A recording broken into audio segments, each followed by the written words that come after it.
In 3 minutes, everything will change. That's what I told myself as I smoothed my black designer dress and adjusted the emerald necklace that Michael had given me last Christmas. 15 years of marriage culminating in this moment, our crystal anniversary dinner at Harborview Restaurant.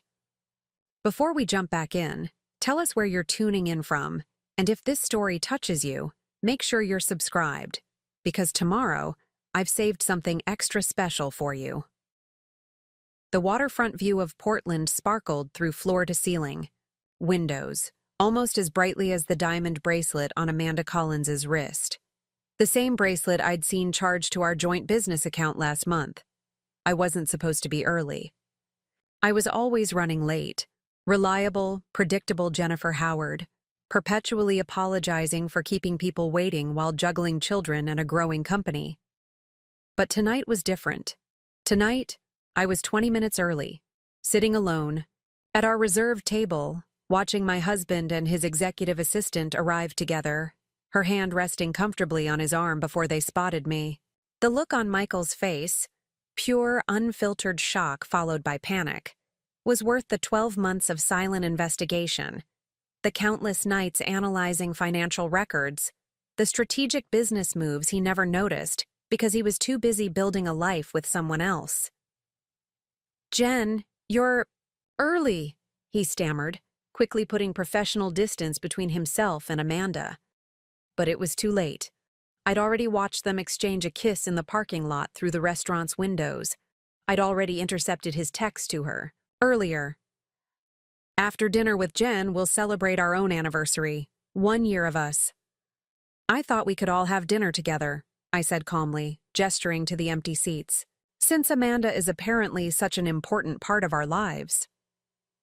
The look they exchanged would have broken me a year ago. Today, it merely confirmed what my forensic accountant had already proven. Over $300,000 of our shared assets diverted to designer gifts, weekend getaways, and a down payment on a condo I wasn't supposed to know about. "I don't understand," Michael attempted, his confident facade cracking. "Amanda was just dropping off some documents." I cut him off by sliding a folder across the table. "Like these documents? The incorporation papers for your side business using my company's proprietary designs? Or perhaps the lease agreement for the Lake Oswego condo? I'm particularly interested in discussing the joint bank account you opened last month." Amanda's perfectly lined lips parted in surprise before morphing into something harder. "Michael," she hissed, "you said you'd handled everything." "He did handle everything," I replied, opening my laptop. "Just not as cleverly as he thought. Let me take you back to where it began, not with dramatic revelations, but with something far more insidious. Doubt. 2 years ago, Evergreen Innovations, my sustainable product design firm, landed its first major corporate contract. After 7 years of struggle, second mortgages, and countless 80-hour weeks, we'd finally broken through. Michael had been supportive, in his way, letting me use our garage as the first office space, watching the kids when I had late meetings, celebrating the small victories with champagne he selected. He'd built a respectable career in investment banking while I chased what he called my creative outlet. "You've got a good hobby here, Jen," he'd said during year 3, examining our modest profit margins. "But let's be realistic about its potential." That hobby now had 37 employees, a downtown Portland office, and a revolutionary water filtration design that major corporations were competing to license. The morning after we signed the contract with Green Path Industries, I woke up early, too excited to sleep. Michael's side of the bed was empty, as was becoming common. Finding him hunched over his laptop in our home office wasn't unusual. Him slamming it shut when I entered was. "Working early?" I asked, setting down coffee for him, a small gesture from our early days that I still maintained despite our increasingly parallel lives. "Just catching up on some things before the Thompson meeting," he said, accepting the coffee without meeting my eyes. "Congratulations again on the contract. We should celebrate properly this weekend. I nodded, ignoring the unfamiliar cologne, scent that didn't match the bottle in our bathroom, pushing aside the doubt that flickered like a warning light.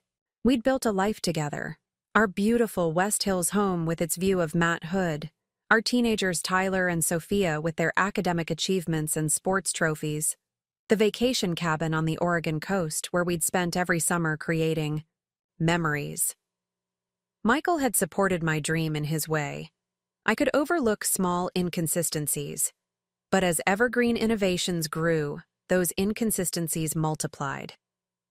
The Thompson meeting became weekly late nights. The weekend celebrations were increasingly postponed, and Michael's interest in my company's finances grew strangely specific. "Who handles your intellectual property filings?" he asked over a rare dinner together. "You should consider additional protections for that filtration design." I explained our arrangement with a local law firm while noting how his eyes lingered. On his phone, fingers tapping out responses to messages I couldn't see. "And your software developers? They're all in-house? No outsourcing?" Another dinner, another line of questioning that felt less like interest and more like inventory.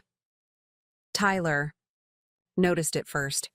Our perceptive 17-year-old, so like me in his attention to detail, mentioned it as we drove to his debate tournament. "Dad's never around anymore," he observed, staring out the window. "And when he is, he's not really there, you know?" I gripped the steering wheel tighter. "He's got a big project at the bank. Things will settle down." Tyler's skeptical glance felt too adult for his teenage face. "Mom, when's the last time Dad asked about Evergreen? Like, really asked, not just that automatic, 'how was work' thing?" The question lingered uncomfortably. When had Michael stopped, listening to my stories about design challenges and employee successes? When had his perfunctory, "That's great, honey," replaced genuine interest? And why hadn't I noticed its absence until my son pointed it out? The first concrete evidence came, disguised as a banking error. While reviewing Evergreen's quarterly financials, Rachel, my executive assistant, flagged an unusual transfer. "Jen, did you authorize a consultation fee to Northwest Analytical?" she asked, placing the statement on my desk.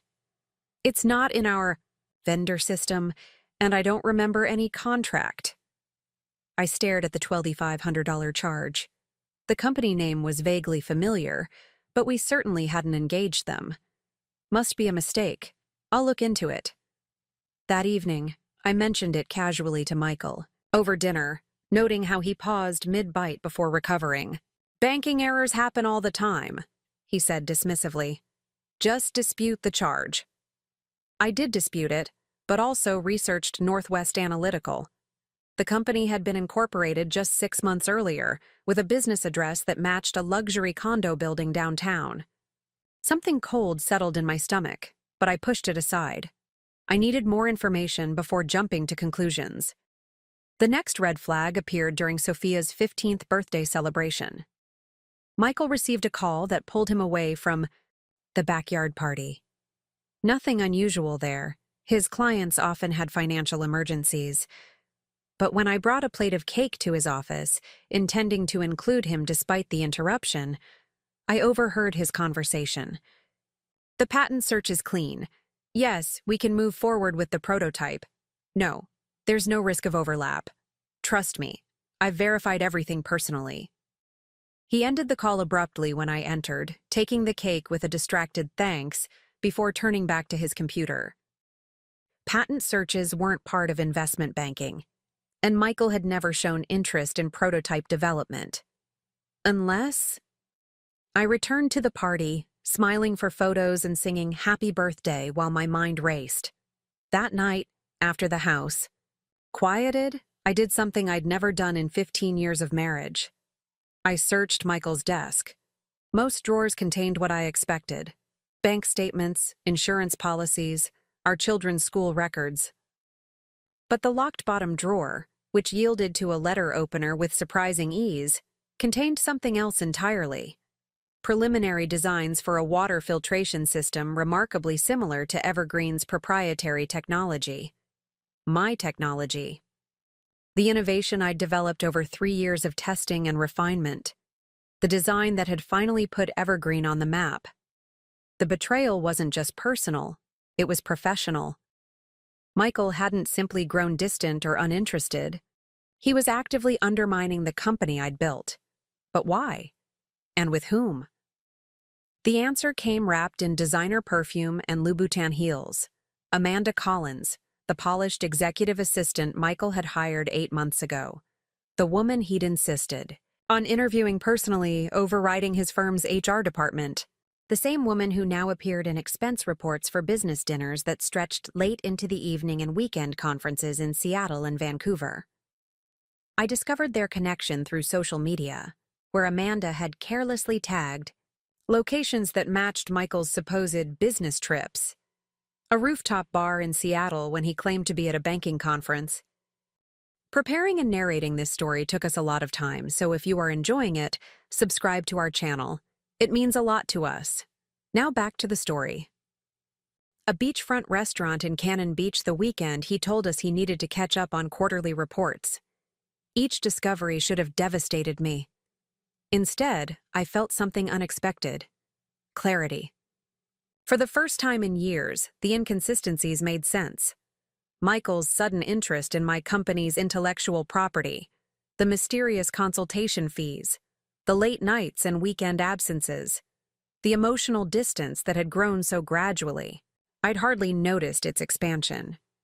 I had two choices: confront him immediately with incomplete evidence and risk losing everything, or gather information methodically until I understood the full scope of his betrayal. I chose the latter.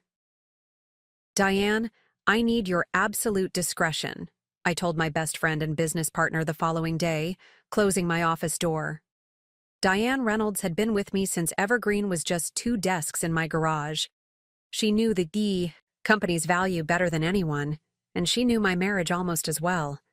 Her expression shifted from curious to concerned as I laid out what I'd discovered. "That absolute bastard," she whispered when I finished. "What are you going to do?" "I'm going to protect what I've built," I replied, surprising myself with my steadiness. "But I need to understand exactly what I'm facing." Together, we crafted a plan. While continuing to run Evergreen with outward normalcy, I would quietly investigate Michael's activities, document everything, and prepare for all possible outcomes. Diane would help divert attention from my information gathering, creating plausible reasons for the questions I needed to ask. "We should bring in William," she suggested. William Chen had been Evergreen's attorney since our first patent application. If there's potential intellectual property theft, we need legal protection. Immediately, I hesitated.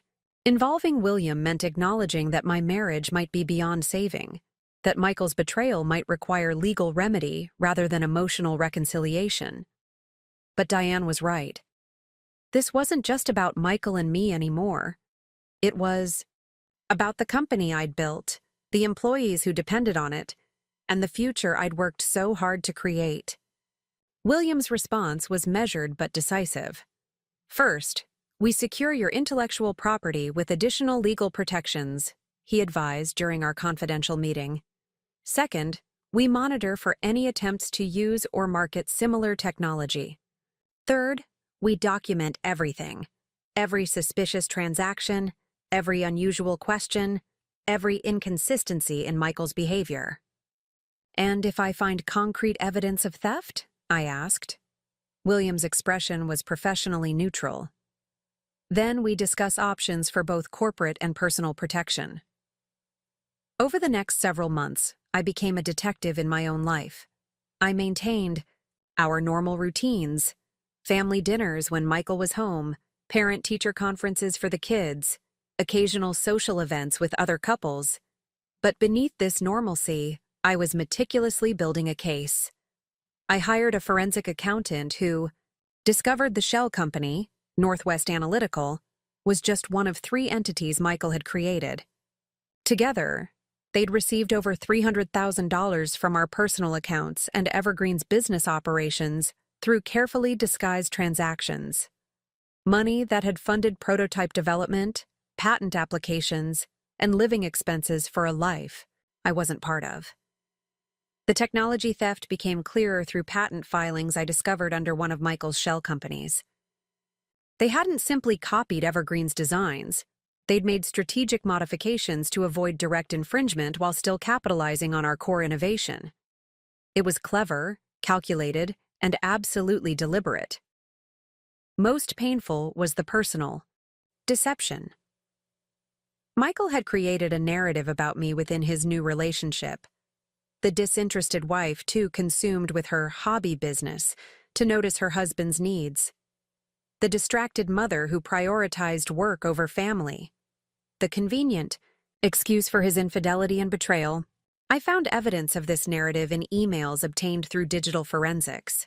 Messages where Michael painted himself as supportive but neglected, financially generous but emotionally starved.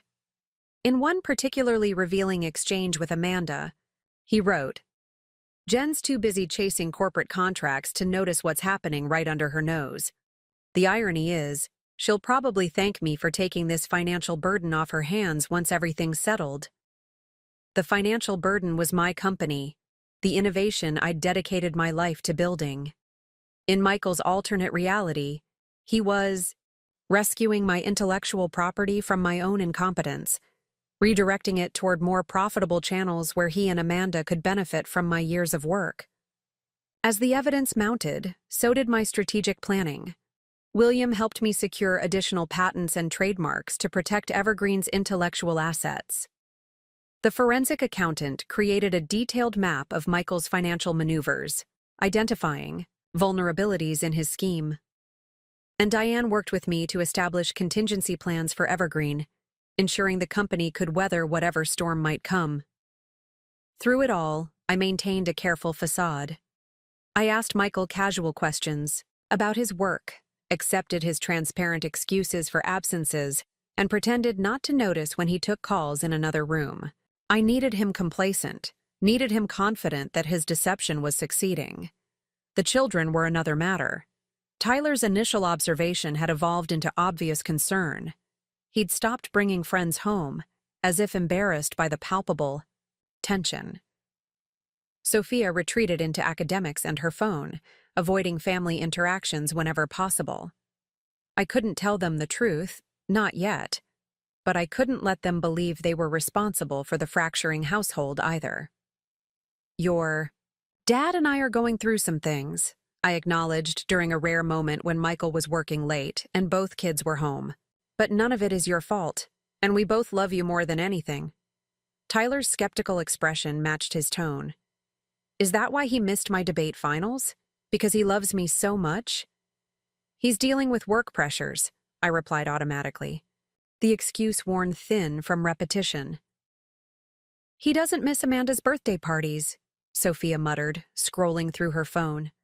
At my startled look, she elaborated, "It's all over her Instagram. Dad's there in the background of like half her posts from last month." Ice flooded my veins. "Show me." Sophia pulled up several photos, social gatherings where Michael lurked in the background, business events where they stood suspiciously, clothes, restaurant check-ins that matched nights he'd claimed to be working late. Nothing explicitly incriminating, but the pattern was unmistakable to anyone looking for it. "Does everyone know?" I asked, my voice steadier than I felt. Sophia shrugged with teenage-affected indifference that couldn't quite mask her hurt.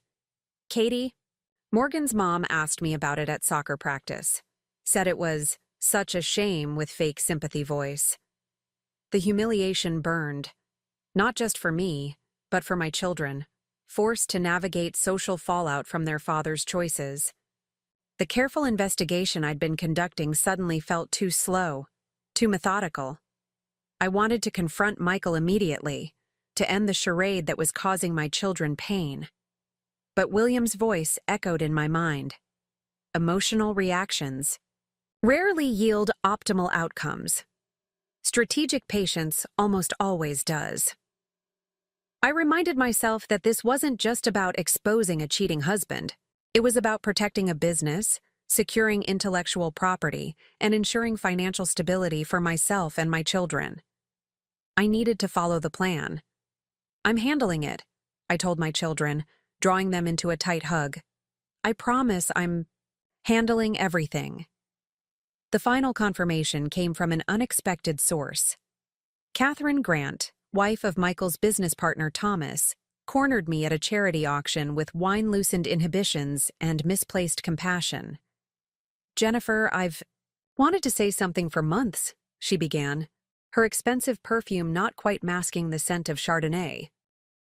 "Thomas thinks I should stay out of it, but if it were me, I'd want to know." My heart raced, but I kept my expression neutral. "Know what, Catherine?" "About Michael and that assistant," she whispered, glancing around the crowded ballroom. "The condo in Lake Oswego. The business they're starting together. It's not right what he's doing to you." I took a deliberate sip of my sparkling water. "I appreciate your concern, Catherine. Truly." She blinked, confused by my calm response. "You're not upset?" "Information is never the enemy," I replied. "What people do with it determines its value." Catherine retreated in confusion, no doubt expecting tears or confrontation. Instead, she'd given me the final piece I needed: external confirmation of the Lake Oswego condo I'd already discovered through financial records. A property purchased through one of Michael's shell companies, furnished with items charged to our joint credit card, and apparently common knowledge among his business associates. That night, I compiled everything I'd gathered over months of investigation. Financial records showing the diverted funds, patent applications that mirrored Evergreen's technology, emails discussing plans to launch a competing company, social media evidence of the ongoing relationship, and statements from people like Catherine who could testify to what they'd witnessed. The folder was comprehensive, methodical, and damning. All that remained was to determine the time and place for its revelation. Our crystal anniversary provided the perfect opportunity. 15 years of marriage traditionally celebrated with crystal, clear, fragile, and easily shattered. Michael had suggested the Harborview restaurant weeks earlier, seemingly forgetting that he'd taken Amanda to the same location for her birthday celebration, documented in her Instagram posts that Sophia had shown me. "The most important milestone yet," he'd called it, in a rare moment of attentiveness. "We should celebrate properly." I agreed with more enthusiasm than I'd shown in months, watching as relief flooded his features. He believed I remained oblivious, that his performance of the devoted husband for one evening would reset any doubts I might harbor. His confidence made him careless, scheduling dinner with Amanda immediately after our celebration, coordinating their stories through texts he no longer bothered to hide, believing I would never arrive early because I never had before. Which brings us back to that crystal anniversary dinner, with Michael standing frozen beside his mistress, staring at the folder I'd placed before him, and Amanda Collins hissing accusations about promises unkept. "I don't understand," he repeated, desperation creeping into his voice. "This was supposed to be our anniversary dinner." "It still is," I replied calmly. "Just not the celebration you expected." I could have confronted Michael immediately, thrown accusations and evidence in a public meltdown that would have satisfied some primitive need for emotional catharsis. But vengeance wasn't my goal. Protection was. "Please sit down," I told them both, gesturing to the chairs across from me. "The reservation's for 3. I took the liberty of adjusting it this morning." Amanda started to back away. "I should go. This is between you two." "Actually, it's between the 3 of us," I corrected her, opening my laptop. "Since you're an integral part of Northwest Analytical, Clearwater Solutions, and Portland Environmental Technologies, all companies built with my intellectual property and funded with my company's resources." The color drained from Michael's face as I turned the screen toward them, displaying a flowchart of their corporate structure created by the forensic accountant.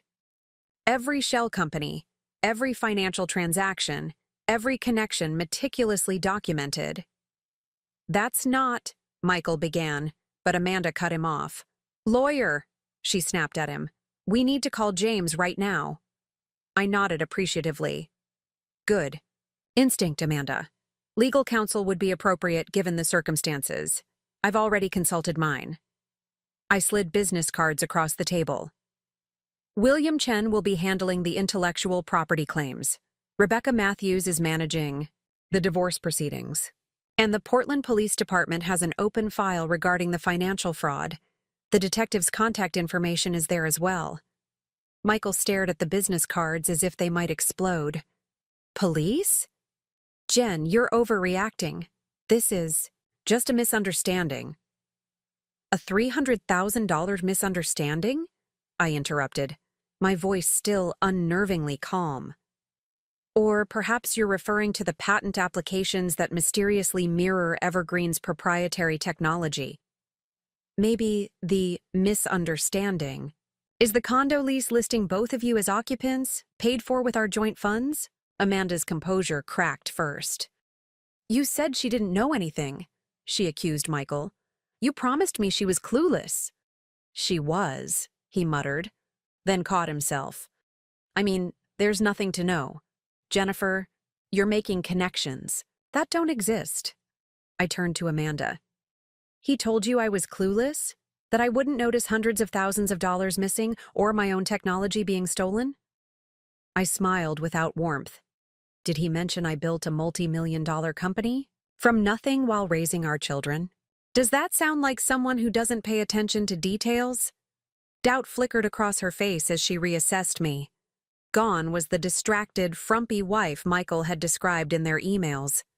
Instead, she faced a woman who had methodically documented their every move while building contingency plans they hadn't imagined. Michael tried a different approach. Let's not discuss this here, he suggested, glancing nervously at nearby diners. We can talk privately, find a reasonable solution for everyone. Like the solution you planned for me? I asked mildly. I've read your emails discussing how to push me out of my own company, Michael. The ones where you explain to Amanda how my emotional attachment to Evergreen makes me vulnerable to manipulation. Your strategy was comprehensive, if ethically bankrupt. A waiter approached with menus, sensing the tension but professionally ignoring it. Would you like to order drinks to start? I'll have sparkling water, I replied pleasantly. Nothing for us, Michael interjected. We won't be staying. I raised an eyebrow. That's unfortunate. I was hoping we could discuss the terms of my proposal over dinner. What proposal? Amanda asked sharply. The one that keeps you both out of court and potentially prison, I answered.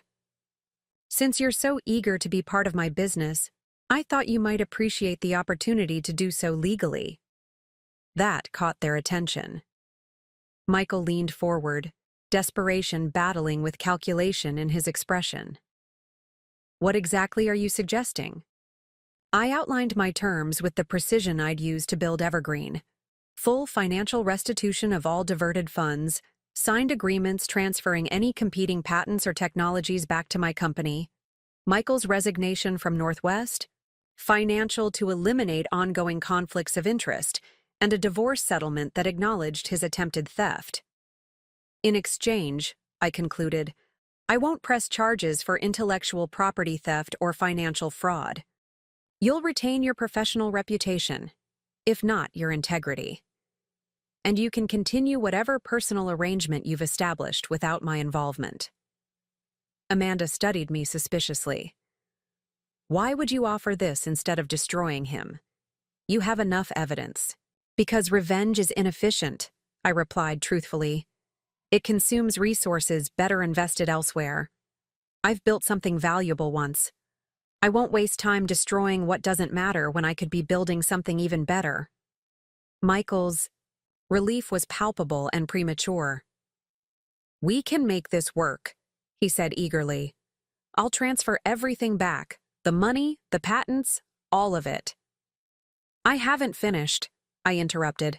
There's one more condition. They waited expectantly. You both attend a family meeting tonight where we tell Tyler and Sophia the truth. Not some sanitized version where nobody's at fault, but the reality of what's happened. They deserve honesty after months of watching their family disintegrate, without explanation. Michael's face contorted. That's unreasonable. The kids don't need to know details that would only hurt them. They already know more than you realize, I told him. They've been collateral damage in your deception. The whispers at school, the questions from friends, the Instagram posts. Sophia found months ago. They've been piecing it together without our help, creating explanations that probably assign them blame they don't deserve. Amanda shifted uncomfortably. That should be between you two. I don't need to be there for a family discussion. You became part of this family's story the moment you participated in stealing from it, I replied evenly. Your presence isn't a request. It's a requirement of the agreement. Michael tried once more. Jen, be reasonable. What purpose does public humiliation serve? It's not public, it's private, within the family you've wounded, and it serves the purpose of truth, which is the foundation of everything else we'll build moving forward. I closed my laptop deliberately. Those are my terms. Accept them tonight, or I file everything with the district attorney tomorrow morning. The ultimatum hung between us, crystal clear and non-negotiable. Michael glanced at Amanda, who gave an imperceptible nod of resignation. Fine, he conceded. We'll do it your way. I signaled for the waiter. I'll have the check, please. It seems we won't be dining after all. As we gathered our things in tense silence, Michael attempted one final manipulation. I did love you, Jen. Maybe if you'd been more present in our marriage, things would have been different. I met his gaze directly. I was building a life while you were plotting to steal it. Don't confuse my focus for absence. Driving home separately, I called Diane to implement the next phase of our plan. It's happening tonight, I told her. Have William ready with the paperwork first thing tomorrow. Are you okay? She asked. Concern evident even through the car's speakers. I considered the question seriously. I'm something better than okay, I finally answered. I'm clear. Tyler and Sophia were waiting in the living room when I arrived home. Their expressions, mixture of confusion and apprehension. I'd texted them earlier, asking them to be home by 8 without explanation. What's going on? Tyler asked immediately. Are you and Dad getting divorced? The directness of his question confirmed what I'd suspected. They'd been preparing themselves for this moment for months. Your father will be here shortly, I told them. With Amanda. We're going to have an honest conversation about what's been happening and what comes next. Sophia's eyes widened. Amanda's coming here? His assistant? Yes, I replied simply. And once they arrive, all your questions will be answered. The 30 minutes we waited were among the longest of my life. I resisted the urge to preemptively explain or make excuses for what they were about to learn. They deserved the unvarnished truth, not a carefully curated version designed to protect their father's image. When Michael's car pulled into the driveway, followed by Amanda's sleek BMW, Sophia gripped my hand tightly. Whatever happens, I'm on your side, she whispered fiercely. The family meeting that followed was painful but necessary. Michael attempted to minimize his actions, portraying his relationship with Amanda as an unfortunate emotional entanglement, rather than the calculated betrayal it was. I calmly corrected each misrepresentation with documented evidence, watching, as my children's understanding of their father transformed before my eyes. Tyler's question cut through one of Michael's explanations. Did you steal from Mom's company? The direct inquiry from his son seemed to affect Michael more than anything. I'd presented at the restaurant. He stammered through a response about leveraging underutilized intellectual property and creating synergistic opportunities. That's a yes, Tyler translated flatly. Amanda remained largely silent, her discomfort evident as she witnessed the family consequences of their actions. When Sophia asked her directly, "Did you know he was married with kids when this started?" Amanda's affirmative response eliminated any potential sympathy. By evening's end, several truths had been established. Michael and I would divorce, he would comply with all my legal and financial terms, the children would remain primarily with me but have appropriate access to their father, and Amanda would honor my intellectual property rights moving forward. As they prepared to leave, Michael made one final attempt to salvage his image. "I know this is difficult to understand now," he told the children, "but sometimes adults grow apart. It doesn't mean I don't love you both." Tyler responded with a clarity beyond his 17 years. "Growing apart is something that happens. Stealing Mom's business and lying about it for months was something you chose." After they left, the three of us, myself and the two remarkable human beings I'd raised, sat in our living room in stunned silence. Finally, Sophia asked the question that mattered most. "What happens to us now? To Evergreen? To everything?" I told them the truth. We rebuild. We take what's valuable, our relationship, the company, the life we've created here, and we strengthen it. And we let go of what doesn't serve us anymore. Like Dad? Tyler's question carried more pain than his matter-of-fact tone suggested.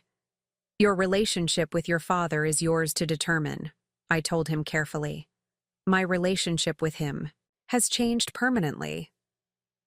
Those are different things, and you don't have to reconcile them. Over the coming weeks, Michael complied with each requirement of our agreement. The financial restitution, while substantial, didn't erase the betrayal, but it did provide resources for Evergreen's continued growth. The intellectual property returned to its rightful ownership, securing our competitive advantage. And the divorce proceedings, while emotionally taxing, progressed without the acrimony that might have consumed us had I chosen vengeance over strategy. Amanda disappeared from our immediate concerns, though I later learned she'd relocated to Seattle, presumably to distance herself from the consequences of their failed scheme. Michael moved into a downtown apartment, his executive position at Northwest Financial, compromised not by my disclosure, but by his own actions once his colleagues understood what he'd attempted. Throughout this period, I maintained Evergreen's operations with a focus that surprised even me. The company had been my creation, my purpose beyond family life, and now it became my sanctuary as well.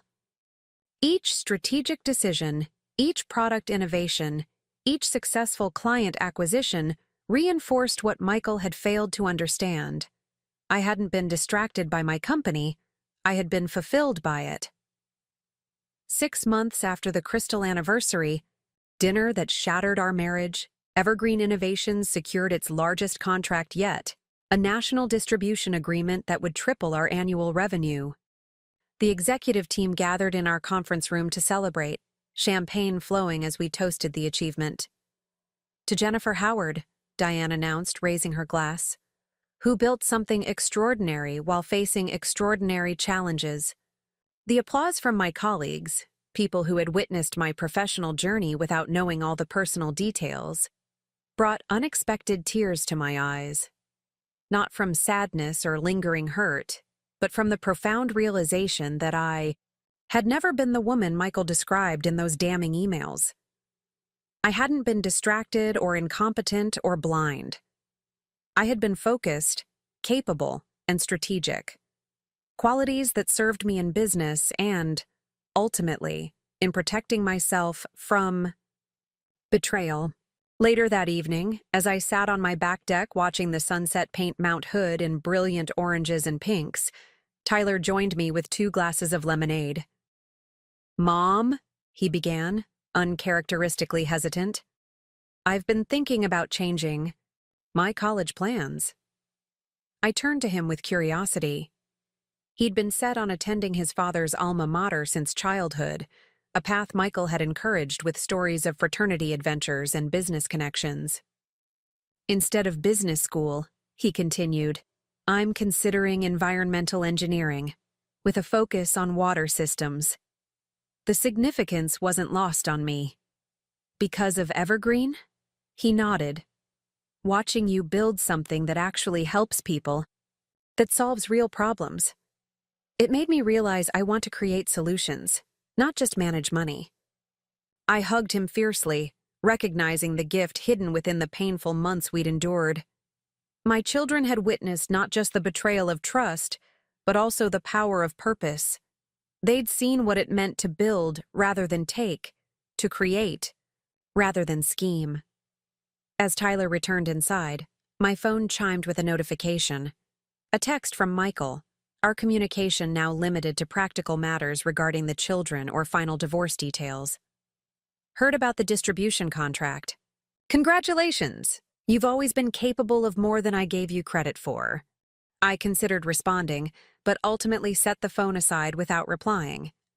His acknowledgement, while accurate, wasn't necessary for my journey forward. I didn't need external validation of what I already knew to be true. The empire I'd built, both. The company that bore my creative imprint and the family that carried my values, had never been defined by Michael's perception of it. And its future would be determined by my vision, not his limitations. The sky darkened to deep blue as I finished my lemonade, making mental notes for tomorrow's executive meeting. We had a company to grow, innovations to develop, and a future to build. And for the first time in longer than I could remember, that future felt limitless. The family meeting left a silence in our home that persisted for days. Tyler retreated to his room, emerging only for meals and school. Sophia oscillated between fierce protectiveness toward me and inconsolable grief over the family she thought we'd been. I moved through our house like a ghost, touching photographs that suddenly felt like artifacts from a museum exhibit about someone else's life. But beneath that silence, I was working. We need to move quickly, William advised during our morning conference call. Michael's compliance now doesn't guarantee cooperation later. The paperwork should be filed immediately. Diane nodded from her side of the video chat. I've already implemented the intellectual property safeguards. Our systems have been completely segregated from any access points Michael might have used. I rubbed my temples, fighting the headache that had become my constant companion. What about the licensing agreements that might be compromised?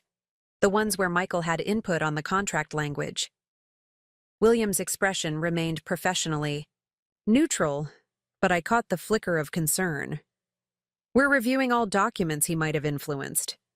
So far, we've identified 3 agreements with potentially problematic clauses, subtle language that could be exploited with the right leverage. By Amanda, I supplied, connecting the dots. Her background is in contract law. She would know exactly how to insert ambiguous language that could be weaponized later. Precisely, William confirmed. We're drafting amendments to close those loopholes, approaching each client with legitimate business reasons for the updates. No need to reveal the personal complications. Personal complications, such a sanitized phrase for the implosion of my marriage and the attempted theft of my life's work. I almost laughed at the corporate euphemism, but exhaustion won out. What about the financial recovery? I asked instead. Diane referenced her notes. The forensic accountant has traced most of the diverted funds. Michael has returned approximately 60% so far, with a signed agreement for the remainder. We've implemented additional financial controls to prevent any similar vulnerabilities in the future. I nodded, making my own notes in the leather-bound planner that had become my lifeline. Organization had always been my strength, but now it felt like the only thing keeping me from drowning in the chaos Michael had created. And the children? William asked gently, shifting from corporate counsel to family friend. The question hit harder than I expected. I'd been so focused on securing Evergreen's future that I hadn't fully processed how Tyler and Sophia were coping beyond their initial reactions. I hesitated, searching for the right word. Processing. Tyler has always been quieter, more internal. Sophia wears everything on her sleeve, but they're both wounded in ways I'm not sure how to address. Diane's expression softened. Have you considered family therapy? Not with Michael, just for the three of you? I hadn't, too caught up in the immediate priorities of legal protection and business continuity. But Diane's suggestion resonated. We needed professional guidance to navigate this new landscape. I'll look into it, I promised, making another note. After ending the call, I sat alone in my home office, surrounded by the evidence of Michael's betrayal, financial documents, legal agreements, security reports, all neatly organized in color-coded folders. The methodical documentation that had saved my company now felt like an anchor dragging me into darker emotional waters. I needed air. Grabbing my keys, I drove without destination, eventually finding myself at Forest Park. The familiar trails had been our family's weekend ritual during the early years, before Michael's banking career demanded weekend networking, and the children's activities filled our schedules. I hadn't visited in months, maybe years. The damp Pacific Northwest air filled my lungs as I walked, fallen leaves cushioning each step. The physical movement loosened something tight in my chest, creating space for thoughts I'd been suppressing beneath tactical planning. I was angry, not just at Michael's betrayal, but at myself for not recognizing it sooner. The signs had been there: his diminishing interest in my company except for specific technical aspects, his defensiveness when questioned about late nights, his subtle criticisms that gradually eroded my confidence. I'd attributed these changes to normal marital evolution, to the stresses of raising teenagers and managing dual careers. But that rationalization crumbled beneath the weight of evidence. Michael hadn't grown distant because of external pressures. He'd created distance deliberately to facilitate his deception. Each late-night client meeting had been carefully planned, each business trip meticulously orchestrated. The emotional withdrawal hadn't been an unfortunate side effect of a busy life, it had been strategic. Rain began falling, gentle at first, then heavier, matching the tears I finally allowed myself. Alone on the forest trail, I surrendered to grief. Not just for my marriage, but for the years spent trusting someone who had calculated his betrayal with the same precision I used to design Evergreen's innovative products. I cried until physical. Exhaustion matched my emotional state, then found a sheltered bench and sat, watching raindrops create concentric circles in puddles. The mathematical precision was oddly comforting. Cause and effect, action and reaction, predictable patterns in natural chaos. My phone buzzed with a text from Sophia. "Where are you? Tyler and I are worried." I hadn't realized how much time had passed. "Forest Park," I replied. "Needed some air, heading home soon." "Wait," she texted back immediately. "We'll come to you, Tyler's driving." 20 minutes later, my children found me still sitting on the rain-soaked bench. Without words, they settled beside me, Sophia linking her arm through mine while Tyler offered a thermos of hot coffee he'd brought. "We used to come here all the time," Sophia observed, looking around at the mist-shrouded trees. "Remember when Tyler got poison oak because Dad said that vine was definitely safe to touch?" A small laugh escaped me at the memory. "He scratched for weeks." "Worth it," Tyler said with the hint of a smile. "Dad had to take me for ice cream every day as an apology." The mention of Michael created a momentary tension that Sophia broke with her characteristic directness. "We've been talking," she began, glancing at her brother for confirmation. "About everything, about what happens next." I braced myself, uncertain what conclusions they'd reached. "And? We want to stay with you," Tyler stated firmly. "Full time. We'll visit Dad because we should, but home is with you." Relief flooded me. I'd been prepared to honor whatever arrangement they preferred, even if it meant equal time with Michael. But their choice eased an anxiety I hadn't fully acknowledged. "We also think you should keep the house," Sophia added. "He doesn't deserve it after what he did." "These decisions aren't yours to make," I reminded them gently. "The legal process will determine—" "Mom," Tyler interrupted, uncharacteristically assertive. We're not kids anymore. We're old enough to have opinions about where we live and who we trust. The maturity in his voice struck me. When had my cautious, quiet son developed such clarity? Perhaps the same crucible that was breaking me down was forging something stronger in my children. Diane sent us pamphlets about a family therapist, Sophia admitted. We already called and made an appointment for next week, all three of us. I stared at her in surprise. You did what? We figured you were handling everything else, Tyler explained with a shrug. So we could handle this part? My children's initiative both humbled and heartened me.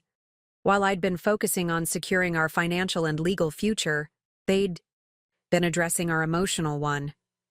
They weren't passive victims of Michael's betrayal. They were active participants in our family's recovery. Well, I said, fighting a fresh wave of tears, thank you for taking that initiative. Sophia squeezed my arm. We got your back, Mom, always. We sat together as the rain eased. 3 people at the beginning of a journey none of us had chosen, but all were determined to navigate with grace. The path forward remained uncertain, but for the first time since discovering Michael's betrayal, I felt something approaching hope. That feeling carried me through the following weeks as our new reality took shape. The initial divorce filing proceeded without Michael's contestation, a small mercy given the overwhelming evidence I'd compiled. His legal compliance, however, didn't extend to emotional accountability. In conversations with the children, he continued minimizing his actions and subtly shifting blame. Your mother was always more committed to Evergreen than to our family, he told them during their first weekend visit to his new apartment. I made mistakes, but I felt lonely for years before Amanda. Sophia reported this comment during our second family therapy session with Dr. Elena Rivera, a compassionate woman with an uncanny ability to create safe spaces for difficult truths. And how did that make you feel? Dr. Rivera asked her.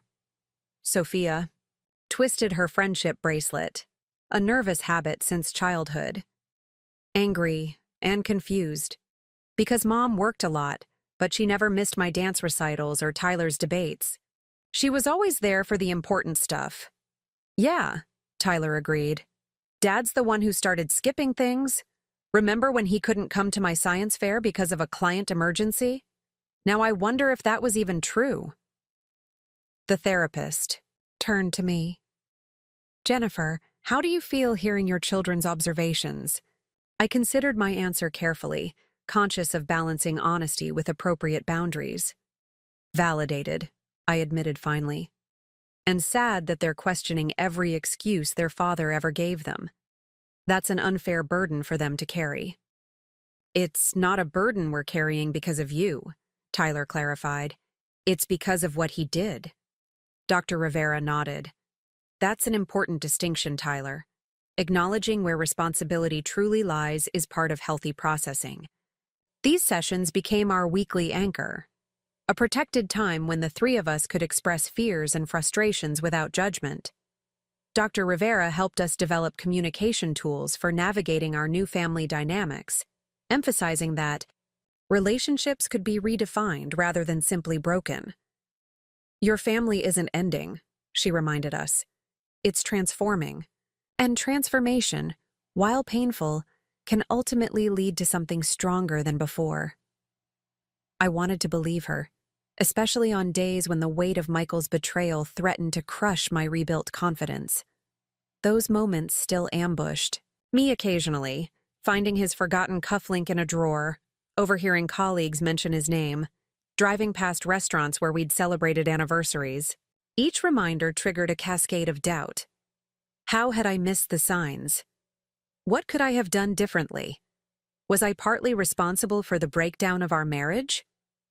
Dr. Rivera challenged these intrusive thoughts directly. You're applying retrospective knowledge to past situations, she explained. You couldn't have acted on information you didn't have. And more importantly, Michael's choices were his responsibility, not yours. Intellectually, I understood this reasoning. Emotionally, acceptance came more slowly, in fragmented moments, of clarity that gradually accumulated into a new perspective. One such moment occurred during a quarterly business review with Evergreen's leadership team. We were discussing the water filtration technology that Michael had attempted to steal, the innovation that had triggered his betrayal. The patent applications are secure, our IP specialist confirmed, but the real value isn't in the current design, it's in Jennifer's vision for its evolution. Exactly, agreed our head of R&D. The filtration system itself is impressive, but Jennifer's integration concept is what makes it revolutionary. That's something that couldn't be stolen because it exists primarily in her mind. Their observations highlighted a truth I hadn't fully appreciated. While Michael could duplicate documents and designs, he couldn't replicate the creative insight that generated them. He had attempted to steal the products of my imagination without understanding the imagination itself was the true asset. That realization liberating. My value wasn't contained in the intellectual property Michael coveted, but in the ongoing capacity to innovate that remained uniquely mine. He could take snapshots of my creation process, but not the process itself. This perspective shifted my approach to rebuilding. Instead of focusing solely on protecting what I'd already created, I redirected energy toward new innovations, the next generation of sustainable solutions that would establish Evergreen's market leadership for years to come. I want to accelerate development on the commercial applications, I announced during our next executive meeting. The residential market is secure, but there's untapped potential in municipal systems. Diane raised an eyebrow. That's a significant pivot. The municipal sector has longer sales cycles and more regulatory hurdles. And higher impact potential, I countered. Our technology could provide clean water solutions for communities currently underserved by existing infrastructure. The social impact aligns with our mission, and the commercial opportunity is substantial. The team exchanged glances, likely wondering if this ambitious proposal represented genuine strategic thinking or a reaction to recent personal trauma. I couldn't blame their skepticism. I'd questioned my own decision-making capacity during the darkest days following Michael's betrayal. I understand your concerns, I acknowledged. And yes, my perspective has evolved recently, but not in the way you might fear. I've realized we've been thinking too conservatively, limiting our vision to what seemed immediately achievable. I'm proposing we think bigger, not from desperation, but from confidence in what we've already proven we can accomplish. Diane studied me for a long moment before breaking into a slow smile. Well, I'll be damned. You're not running from something. You're running toward something. Exactly, I confirmed, relief washing through me as my closest ally recognized the distinction. Now who's with me? The unanimous support from my leadership team reinforced what Dr. Rivera had been trying to help me see. Betrayal had wounded me, but not diminished me. If anything, removing Michael's subtle undermining had created space for more authentic confidence to emerge. This professional momentum paralleled progress in our personal lives. Tyler and Sophia settled into routines that accommodated our new reality without being defined by it. They maintained contact with Michael through scheduled visits and phone calls, establishing boundaries that protected their emotional well-being while preserving the relationship. It's weird, Sophia confessed one evening as we prepared dinner together, another ritual that had evolved since the separation. I'm still mad at Dad, but I don't want to hate him forever. Is that okay? I paused in chopping vegetables, considering her question carefully. Of course it's okay. Your relationship with your father is separate from my relationship with him. And forgiveness doesn't mean forgetting or excusing what happened. She nodded, processing this nuance. Dr. Rivera said something similar, that forgiveness is really about freeing ourselves, not the other person. She's very wise, I agreed, impressed by my daughter's emotional intelligence. At 15, Sophia was navigating complex emotional terrain with a maturity that humbled me. Tyler expressed his processing differently, channeling energy into academics and extracurriculars with intensified focus. His debate team advanced to state finals, his arguments sharpened by newfound understanding of human motivation and ethical complexities. Ms. Harrington, his debate coach told me during a competition, Tyler's performance this season has been remarkable. His arguments show a depth of perspective I rarely see in students his age. I watched my son methodically dismantle his opponents. Position on corporate ethical responsibility, his points structured with the same precision I applied to business strategies. He's had to grow up quickly this year, I replied, pride mingling with regret that circumstances had accelerated his maturation. Whatever the catalyst, the coach observed, he's channeling it constructively. That's a testament to his character, and yours. These external validations helped counter the lingering self-doubt that sometimes surfaced, particularly when facing Michael directly. Despite our agreement to communicate primarily through attorneys, certain situations, school events, medical decisions for the children, occasionally required direct interaction. During Tyler's debate finals, we found ourselves seated in the same auditorium row, maintaining careful distance while presenting a united front of parental support. The tension between us remained palpable, charged with unspoken accusations and defenses. He's doing well, Michael observed during intermission, his attempt at normal conversation falling flat in the charged space between us. Yes, I agreed. He's remarkably resilient. Michael hesitated before adding, they both are. Like their mother. The compliment, if that's what it was, landed awkwardly. Too little, too late, and tainted by the knowledge that he'd once used my resilience against me, counting on it to sustain our family while he built a separate life with Amanda. Resilience shouldn't have been necessary, I replied quietly. They deserved stability. His expression tightened. I'm trying, Jennifer. I'm attending every therapy session the mediator recommended. I'm following all the court stipulations. What more do you want from me? The question ignited an anger I thought I'd processed. What do I want? I repeated, keeping my voice low despite the emotion surging through me. I wanted a husband who wouldn't steal from me while sleeping with his assistant. I wanted a father for my children who wouldn't use them as alibis for his affair. I wanted the partner I thought I married, not the manipulator you turned out to be. Michael's face flushed, his jaw clenching in the familiar way that once signaled impending argument. But instead of firing back, he exhaled slowly. I deserved that, he acknowledged.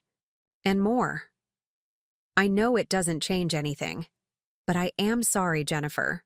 Not just for getting caught, but for the choices I made. The apology surprised me, not because it was particularly eloquent or comprehensive, but because it seemed genuine.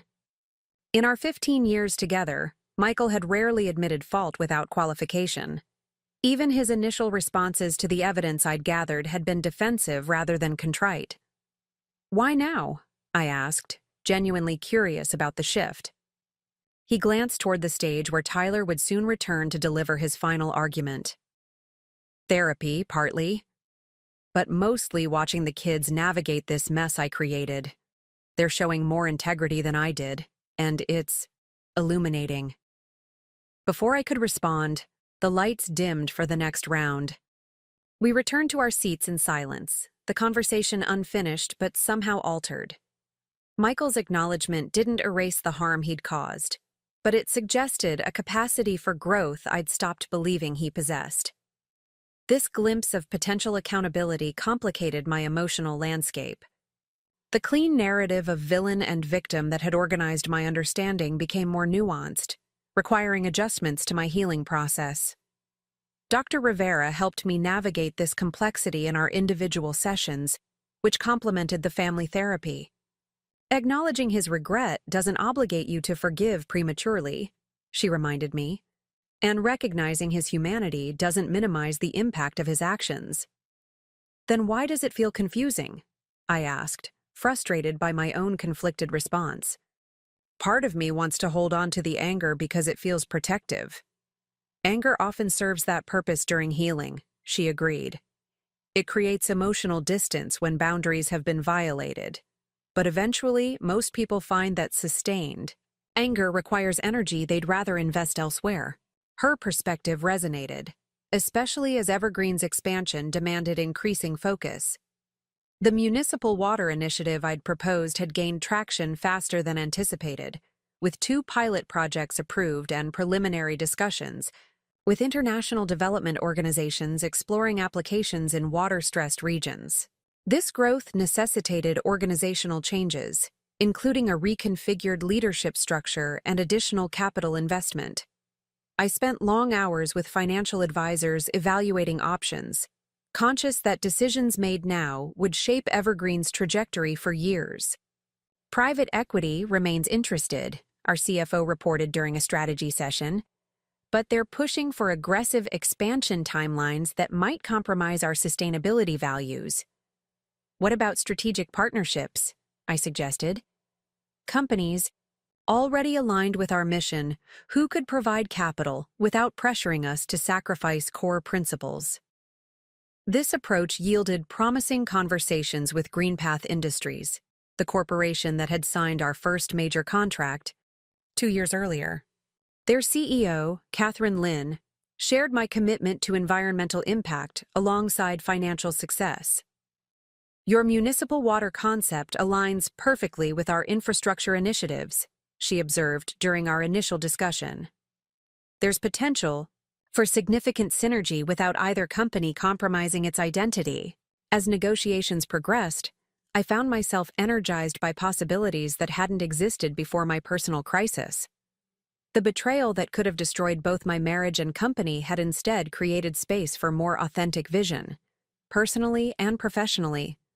This realization crystallized during a quiet moment in my office, reviewing proposed partnership terms while rain drummed against the windows. 2 years ago, I would have consulted Michael before making decisions of this magnitude, seeking his financial expertise and validation. His absence from this process wasn't a liability. It was liberation from subtle undermining I hadn't fully recognized until it vanished. I remembered his dismissive assessment when Evergreen secured its first small commercial contract. Impressive for a side project, but don't get too excited. The big players won't take you seriously without significant capital behind you.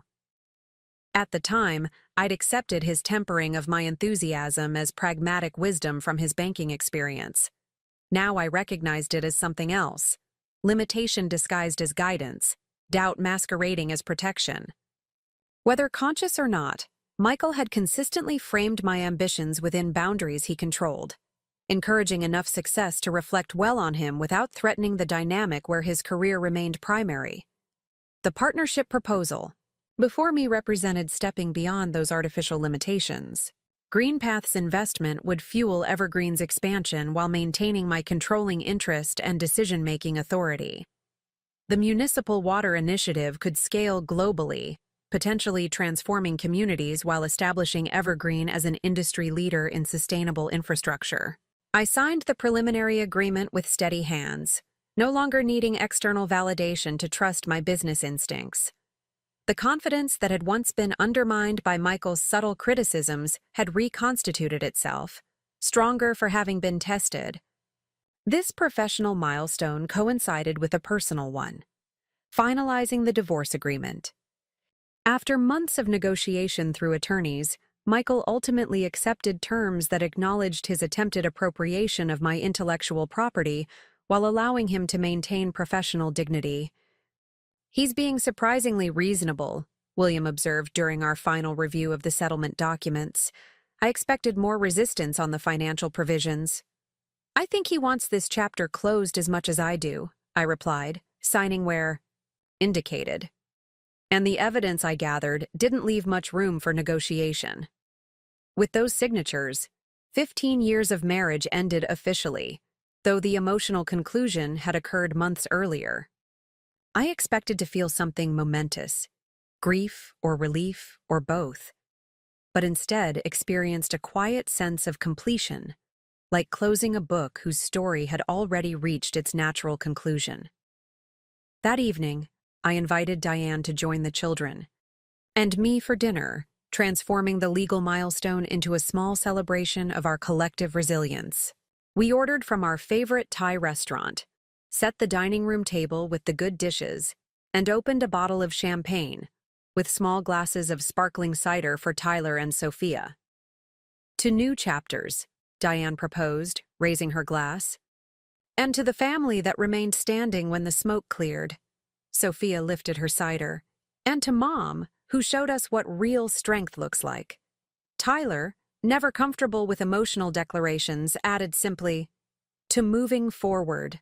Their toast touched me deeply, acknowledging the pain we'd endured without allowing it to define our future. We had survived Michael's betrayal not just intact, but somehow expanded. More authentic in our connections, more intentional in our choices, more appreciative of the bonds that remained unbroken. Later, after Tyler and Sophia had retreated to their rooms and Diane had gone home, I sat alone on our back deck, watching stars emerge above Portland's city lights. The spring air carried the scent of blooming jasmine from the garden I'd started after the separation. A small act of reclamation, planting something new in soil that had lain dormant during my marriage. My phone buzzed with a text from Catherine. Lynn. Partnership papers filed today. Looking forward to transforming the water infrastructure landscape together. Your vision is inspiring. I smiled at the affirmation that would once have seemed impossible. Not just the business achievement, but the recognition of my vision as a driving force rather than a creative outlet, as Michael had often characterized it. The journey from his betrayal to this moment hadn't been linear or simple, but its direction had been consistently upward. A notification from our home security system interrupted my reflection. A car approaching the driveway. The camera feed showed an unfamiliar vehicle stopping briefly before continuing past our house. Nothing concerning, but the momentary intrusion reminded me of lessons learned through trauma, the importance of boundaries, the value of vigilance, the necessity of protecting what matters most. I'd applied those lessons in rebuilding both my personal life and evergreen innovations. The company that had once been vulnerable to Michael's manipulation was now structurally reinforced against similar threats.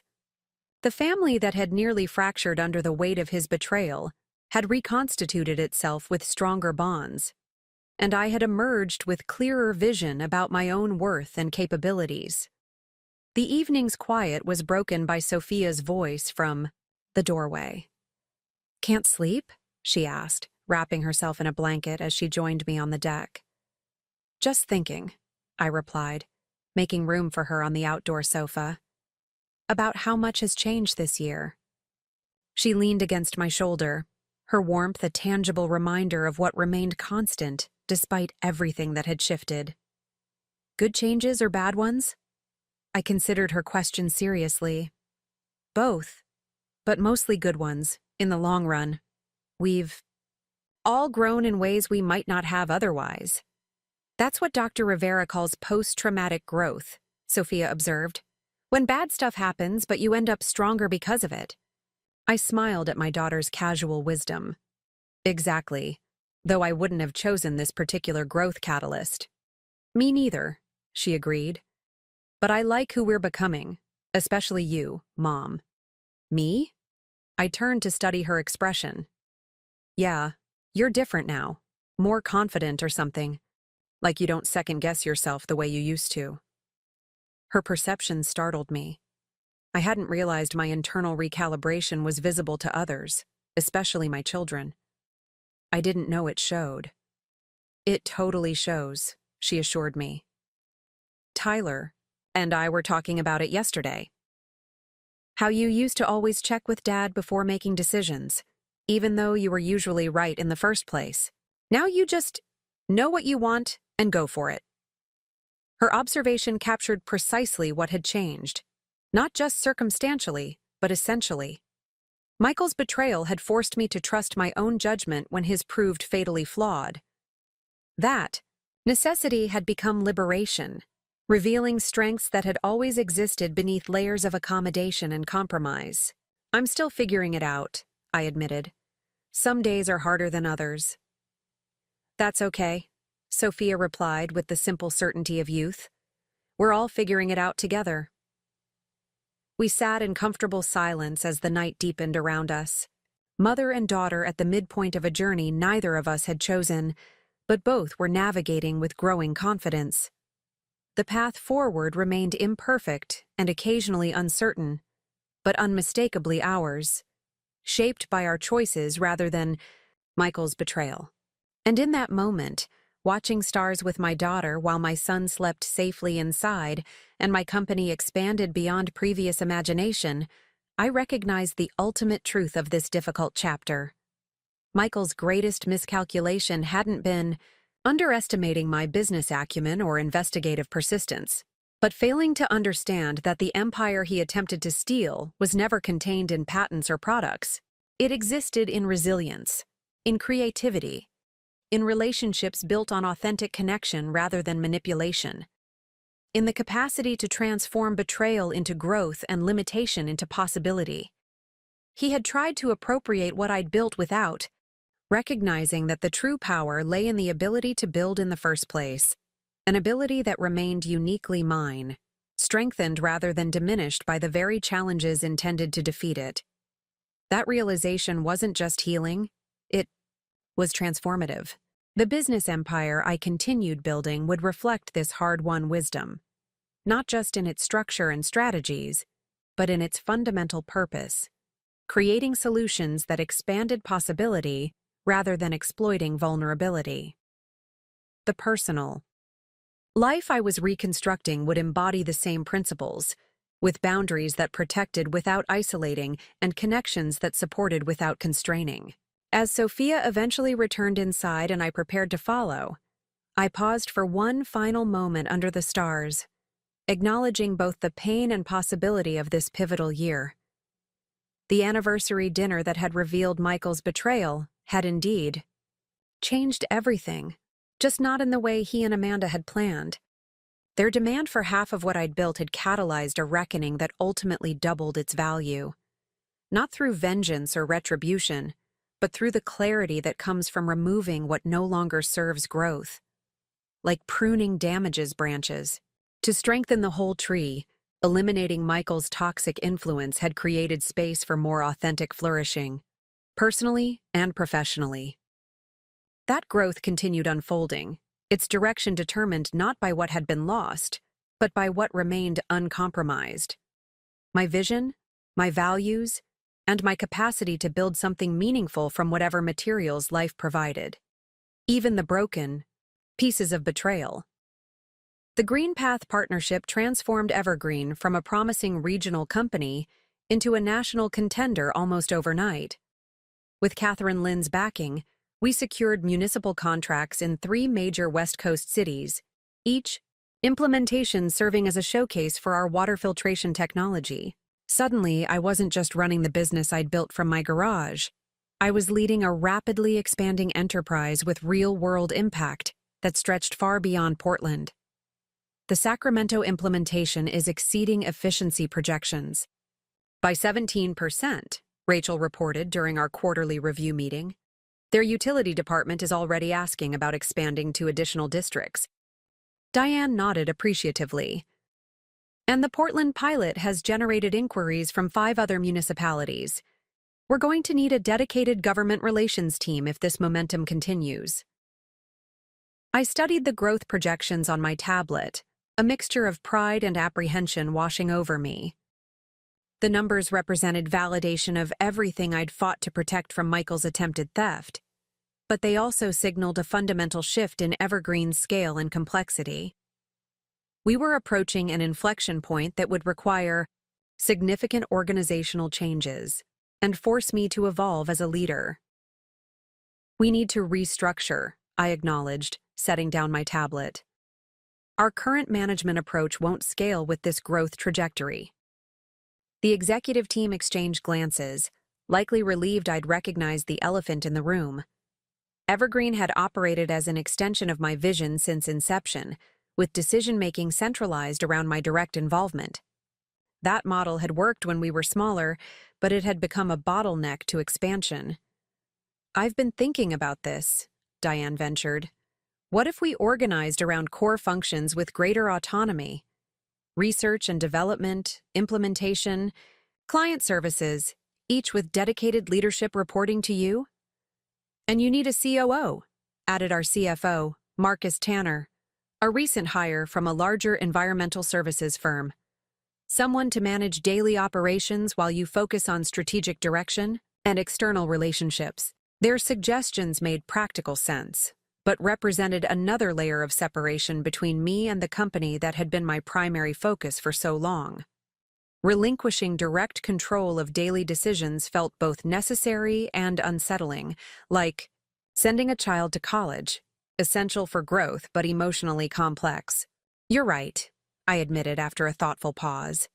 Both suggestions. We'll implement a functional organizational structure and begin searching for a COO immediately. I turned to Diane, my longest-standing ally. Would you consider the operations role? There's no one I trust more with Evergreen's future. Surprise flashed across her face, followed by something more complicated. Hesitation mixed with ambition. I'm honored, she began carefully, but I'm not sure I'm the right fit. My strengths are in partnership development and external relations, not operational management. Her self-awareness impressed me. The Diane from our early startup days might have accepted out of loyalty, potentially struggling in a misaligned role. This more mature assessment reflected her own professional evolution. Fair point, I acknowledged. Then let's leverage those strengths properly. What about creating a Chief Partnerships Officer role focused on expanding our implementation network? Her expression brightened. That I could excel at. The meeting continued with productive discussion about restructuring options, each decision reinforcing the company's transition from founder-centered startup to maturing enterprise. By session's end, we had outlined a new organizational chart, with key positions to fill and internal candidates to develop. As the team filed out, Marcus lingered behind. Jennifer, there's something else we should discuss, he began, his tone shifting to something more personal. This growth has implications for your own financial planning as well. I raised an eyebrow. How so? You've never taken significant liquidity from Evergreen, he pointed out. Almost everything has been reinvested in the company's growth. That made sense in the early stages, but with our current valuation, he slid a document across the table, a financial analysis showing Evergreen's estimated market value based on recent comparables and our growth projections. The number at the bottom caused me to blink several times, certain I'd misread. That can't be right, I said, tapping the valuation figure. We're not worth 9 figures. We are according to 3 independent analysts, Marcus confirmed. The municipal water sector is experiencing unprecedented investment, and we've positioned ourselves at the intersection of sustainability and infrastructure renewal. That creates a valuation premium. I stared at the document, trying to process its implications. The business I'd started with personal savings and a second mortgage was now theoretically worth more than I could have imagined. On paper, at least, I had become wealthy beyond my practical comprehension. This changes your personal risk profile, Marcus continued. You should consider diversifying through a partial liquidity event. Nothing that compromises your controlling interest, but enough to secure your family's future independently of Evergreen's performance. His suggestion made logical sense. Until now, my financial fate had been entirely tied to the company's success. A personal liquidity event, selling a minority stake or creating a secondary offering, would provide financial security regardless of Evergreen's future challenges. I'll think about it, I promised, folding the analysis into my portfolio. It's a lot to process. Driving home later, the financial revelation continued reverberating through my thoughts. The valuation represented more than personal wealth. It validated the vision Michael had dismissively called a hobby, and the countless sacrifices made to nurture Evergreen through its vulnerable early years. The empire I'd built while he pursued his affair had become exponentially more valuable than either of us had anticipated. Sophia was setting the dinner table when I arrived home. her calculus textbook propped open beside plates and silverware, multitasking as usual. "Productive day?" she asked, noting my distracted expression. "Enlightening," I replied, setting down my briefcase. "Where's your brother?" "Debate team practice. Coach is prepping them for nationals." She closed her textbook, giving me her full attention. "You look like someone who just found out something big." My daughter's perceptiveness never ceased to amaze me. "That obvious, huh?" "Mom, I can practically see the wheels turning behind your eyes." She pulled out a chair. "Sit. Talk." I complied, somehow unsurprised to find myself sharing significant business developments with my 15-year-old. "Evergreen is worth a lot more than I realized," I explained, simplifying the financial complexities. "It's good news, but it means making decisions about the company's structure and my own role that I hadn't anticipated facing so soon." Sophia considered this with the serious expression she reserved for important matters. "Like what kinds of decisions?" "Whether to bring in executives to manage areas I've always handled personally. Whether to take some money out to diversify our family's financial security." I smiled ruefully. "Grown-up problems, I know. Not kid problems, but not bad problems either," she observed pragmatically. "Isn't this what you wanted when you started Evergreen? For it to be successful enough to have these kinds of challenges?" Her perspective cut through my apprehension with teenage directness. She was right, of course. These were precisely the challenges I'd aspired to face when working late nights in our garage during Evergreen's infancy. Evidence of success rather than failure. "When did you get so wise?" I asked, genuinely curious about her insightful response. She shrugged with practiced teenage nonchalance that couldn't quite mask her pleased expression. "Probably around the time everything fell apart with Dad. Nothing like family drama to accelerate personal growth." The casual reference to Michael's betrayal no longer carried the emotional charge it once had. Over the months since the confrontation at Harborview Restaurant, we'd developed a new vocabulary for discussing those events, neither minimizing their impact nor allowing them to dominate our present. "Speaking of your father," I began carefully, "he called earlier about changing this weekend's schedule. He has a work conference and was hoping you and Tyler could visit next weekend instead." I watched for her reaction, still vigilant for signs of emotional distress despite the healing progress we'd made through therapy.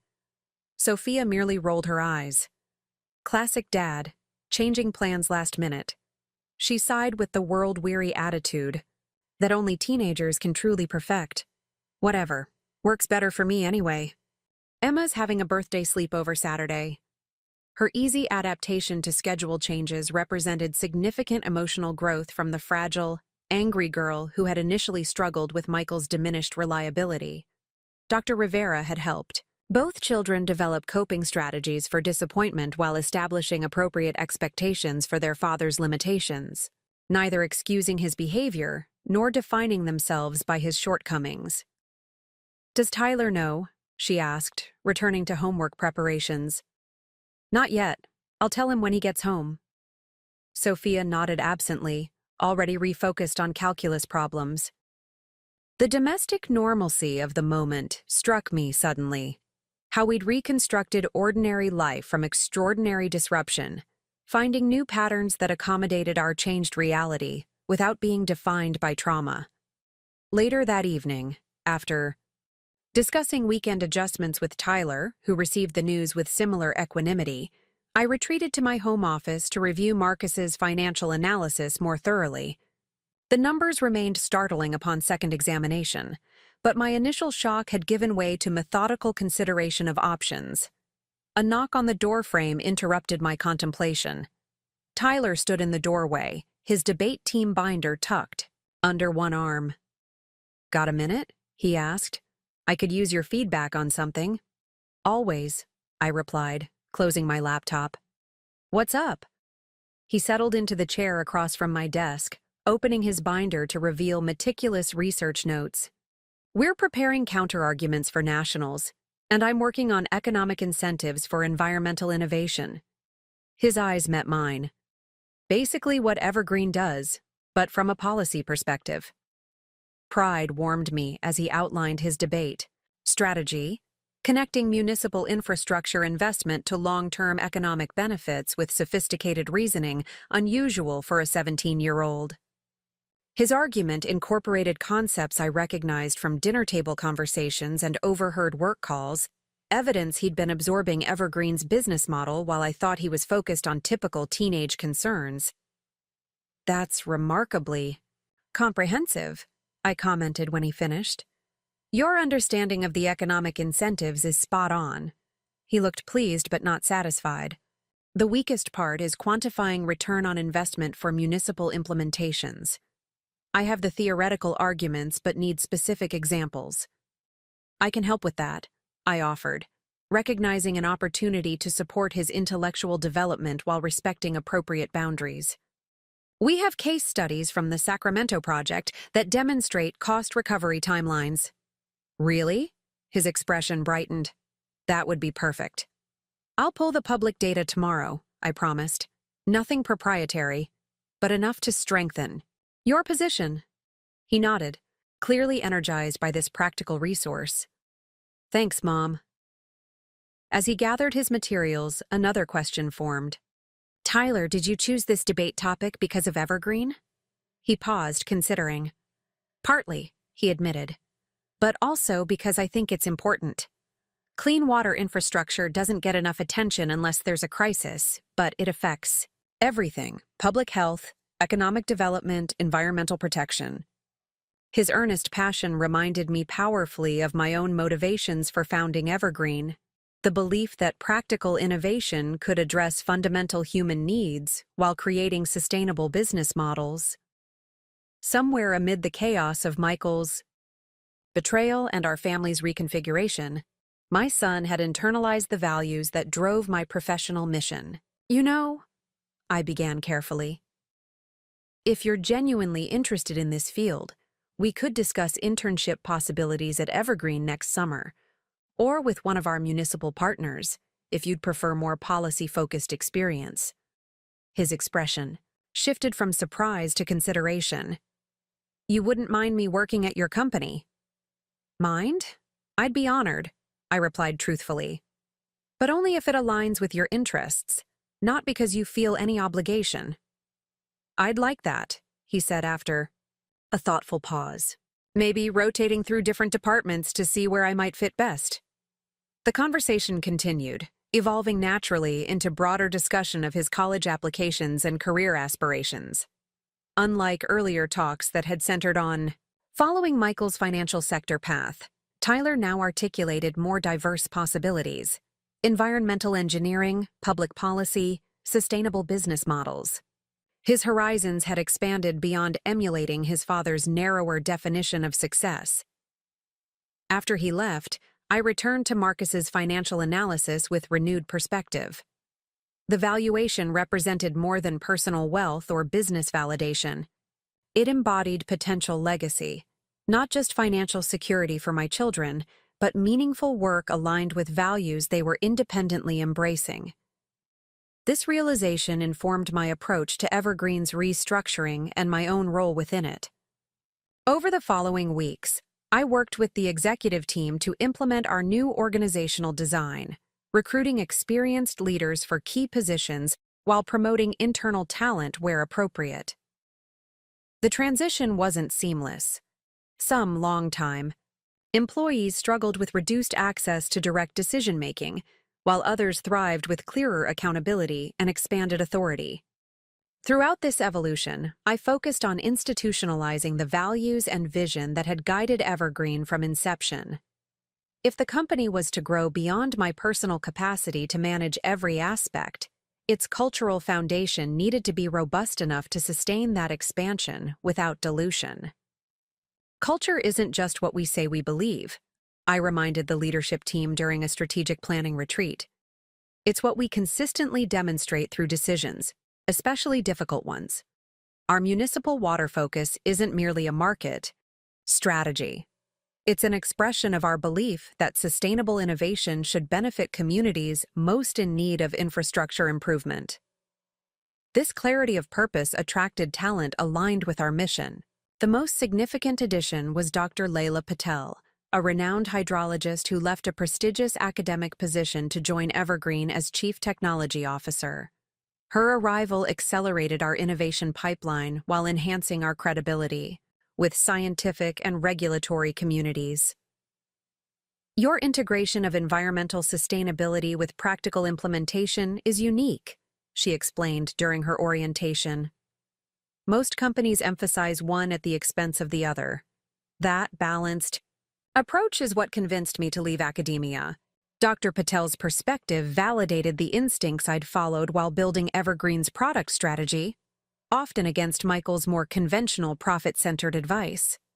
His financial training had emphasized maximizing short-term returns, while my approach prioritized sustainable impact alongside commercial viability, a balance that now differentiated us in an increasingly competitive market.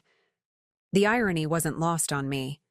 The very business philosophy Michael had criticized as idealistic was precisely what had created Evergreen's significant valuation and attracted partners like Catherine Lin and experts like Dr. Patel.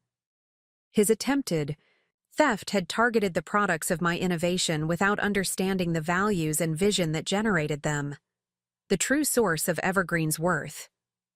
This understanding informed my decision regarding personal financial diversification. After thorough consultation with independent advisors, I opted for a structured approach that balanced current liquidity with long-term growth potential. Rather than selling a significant equity stake, I created a personal liquidity plan through targeted distributions that maintained my controlling interest while establishing financial security, independent of Evergreen's future performance. This approach aligns your personal financial stability with Evergreen's continued success, my financial advisor confirmed. You're reducing concentration risk without compromising your leadership position or the company's strategic direction. The resulting financial security created space for considerations beyond immediate survival needs. For the first time since discovering Michael's betrayal, I could contemplate long-term plans without constraint, including personal aspirations beyond Evergreen's growth. "What do you want for yourself?" Dr. Rivera asked during one of our individual therapy sessions, now scheduled monthly rather than weekly, as my healing progressed. "Not for the company or the children, but for Jennifer specifically?" The question caught me off guard.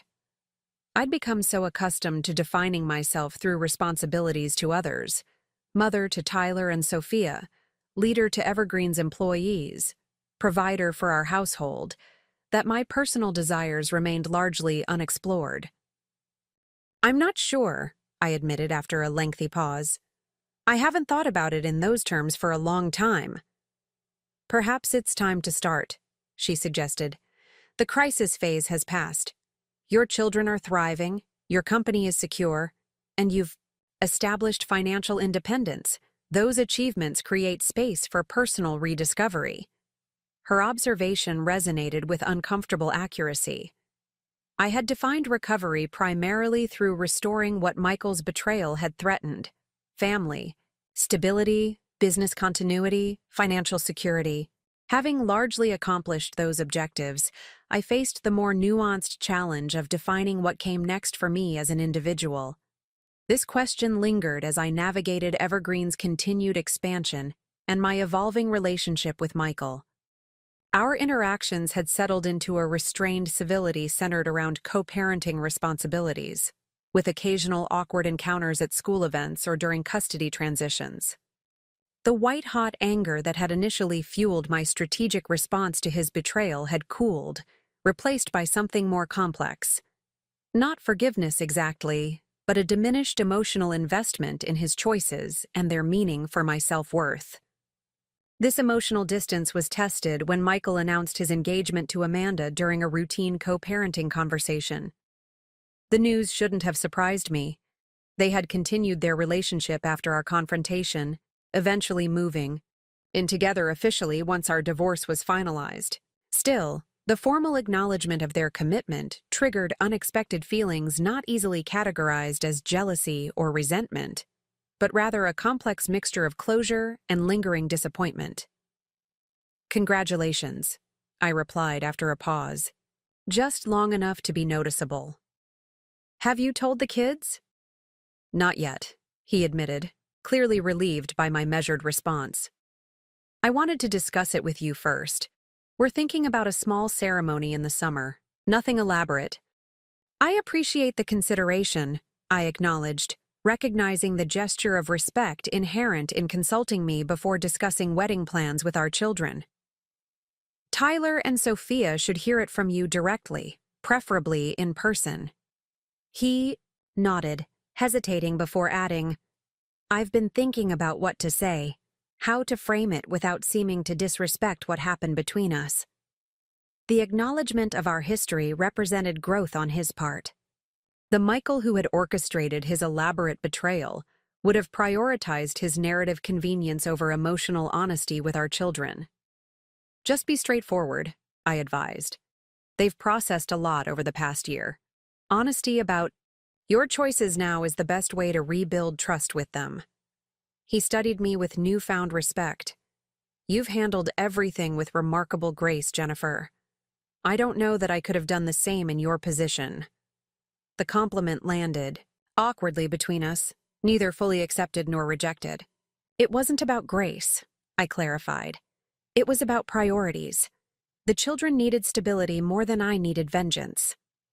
We parted with renewed understanding of the parameters of our post-marriage relationship: civil, focused on shared parenting, responsibilities, but fundamentally altered by the choices that had led to our division. His engagement announcement closed a chapter that had technically ended with our divorce, but emotionally remained partially unresolved until this moment. Driving home, I reflected on how differently this news affected me now compared to the devastating impact it would have had a year earlier. The relationship that had once represented ultimate betrayal had been recontextualized through healing and growth, diminished in its power to define my self-perception or happiness. Tyler and Sophia received Michael's engagement announcement, with measured responses that reflected their individual processing styles. Tyler's reaction was characteristically pragmatic, more concerned with practical implications for custody arrangements than emotional symbolism. Sophia expressed more complicated feelings, her initial anger eventually giving way to cautious acceptance. "It's weird," she confessed during one of our mother-daughter coffee dates that had become a weekend tradition. "Part of me is still mad about how everything happened, but another part just wants him to be happy so he can be a better dad to us." "That's a remarkably mature perspective," I observed, impressed by her emotional intelligence. She stirred her latte thoughtfully. "Dr. Rivera says holding on to anger only hurts me, not him. I'm trying to practice that mindset, even though it's hard sometimes." "For all of us," I agreed, recognizing my own ongoing work to release residuals, resentment that occasionally surfaced during difficult moments. "How are you feeling about it?" she asked, studying me with unsettling perceptiveness. "Really feeling, not just the 'I'm fine' answer?" I considered her question carefully, respecting her emotional maturity while maintaining appropriate parental boundaries. "Mostly at peace," I answered truthfully. "What happened between your father and me is finished. His new relationship is part of his life journey, not mine." She nodded, seemingly satisfied with my response. "That's basically how I want to feel about it eventually." "You'll get there," I assured her. "Processing these feelings isn't linear. Some days are easier than others, but the general trajectory moves toward acceptance." Our conversation shifted to school concerns and summer plans, the engagement, news already receding in emotional significance, a milestone noted rather than a crisis navigated. This normalization represented tremendous progress for both of us, transforming what might have been another traumatic disruption into merely an expected life development. This emotional resilience proved valuable as Evergreen faced its first significant implementation challenge with the Chicago Municipal Project. Unexpected geological conditions complicated our filtration system installation, requiring substantial engineering modifications and threatening both timeline and budget parameters. The bedrock composition isn't what preliminary surveys indicated, Dr. Patel explained during an emergency briefing. We're encountering significantly higher mineral content that affects filtration performance. We need to redesign portions of the intake system. The project manager's expression reflected appropriate concern. That modification will add at least 6 weeks to the timeline and approximately $800,000 to the budget. The contract penalties for delay could be substantial. The situation represented exactly the type of crisis that would have previously required my direct intervention and consumed my complete attention. Now, with our restructured organization, I found myself in a different role, providing strategic guidance rather than tactical direction. What options has the engineering team identified? I asked, maintaining focus on solutions rather than recriminations. Dr. Patel outlined 3 potential approaches, each with different implications for timeline, cost, and system performance.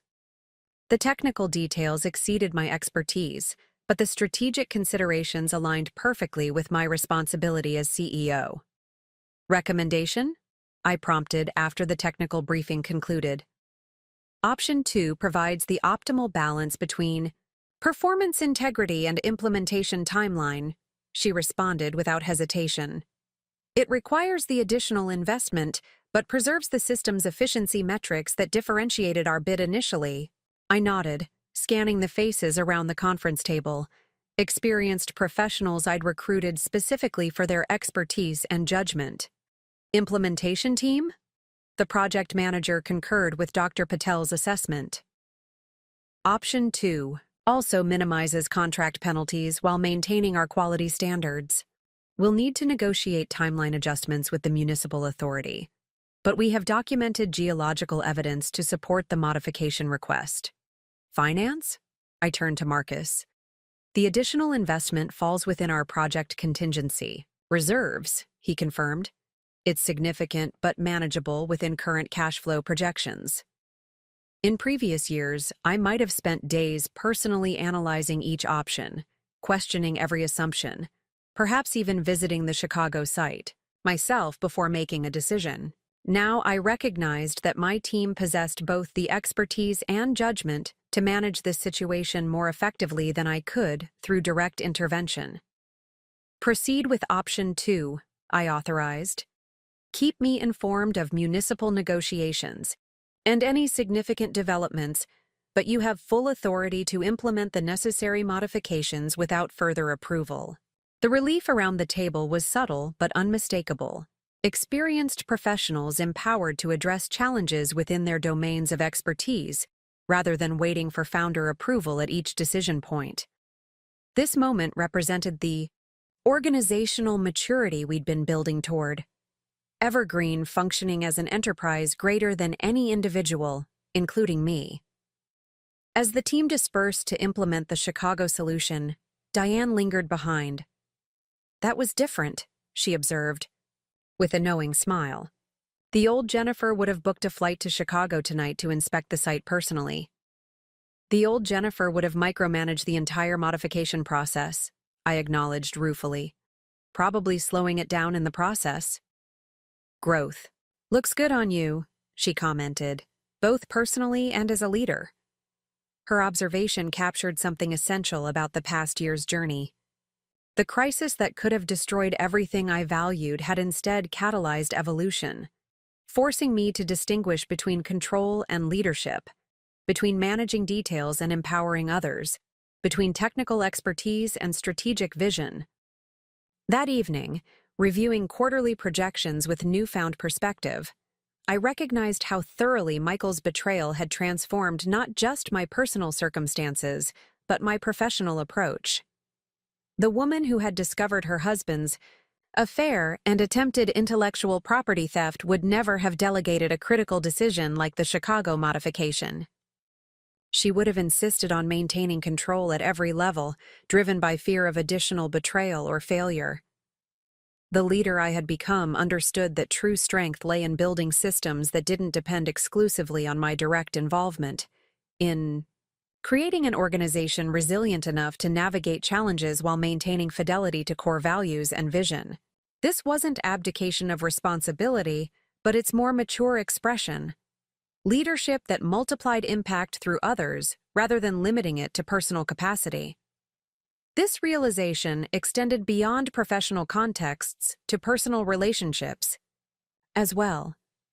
The same evolution that enabled me to trust Evergreen's leadership team with critical decisions allowed me to respect Tyler's and Sophia's increasing autonomy as they matured.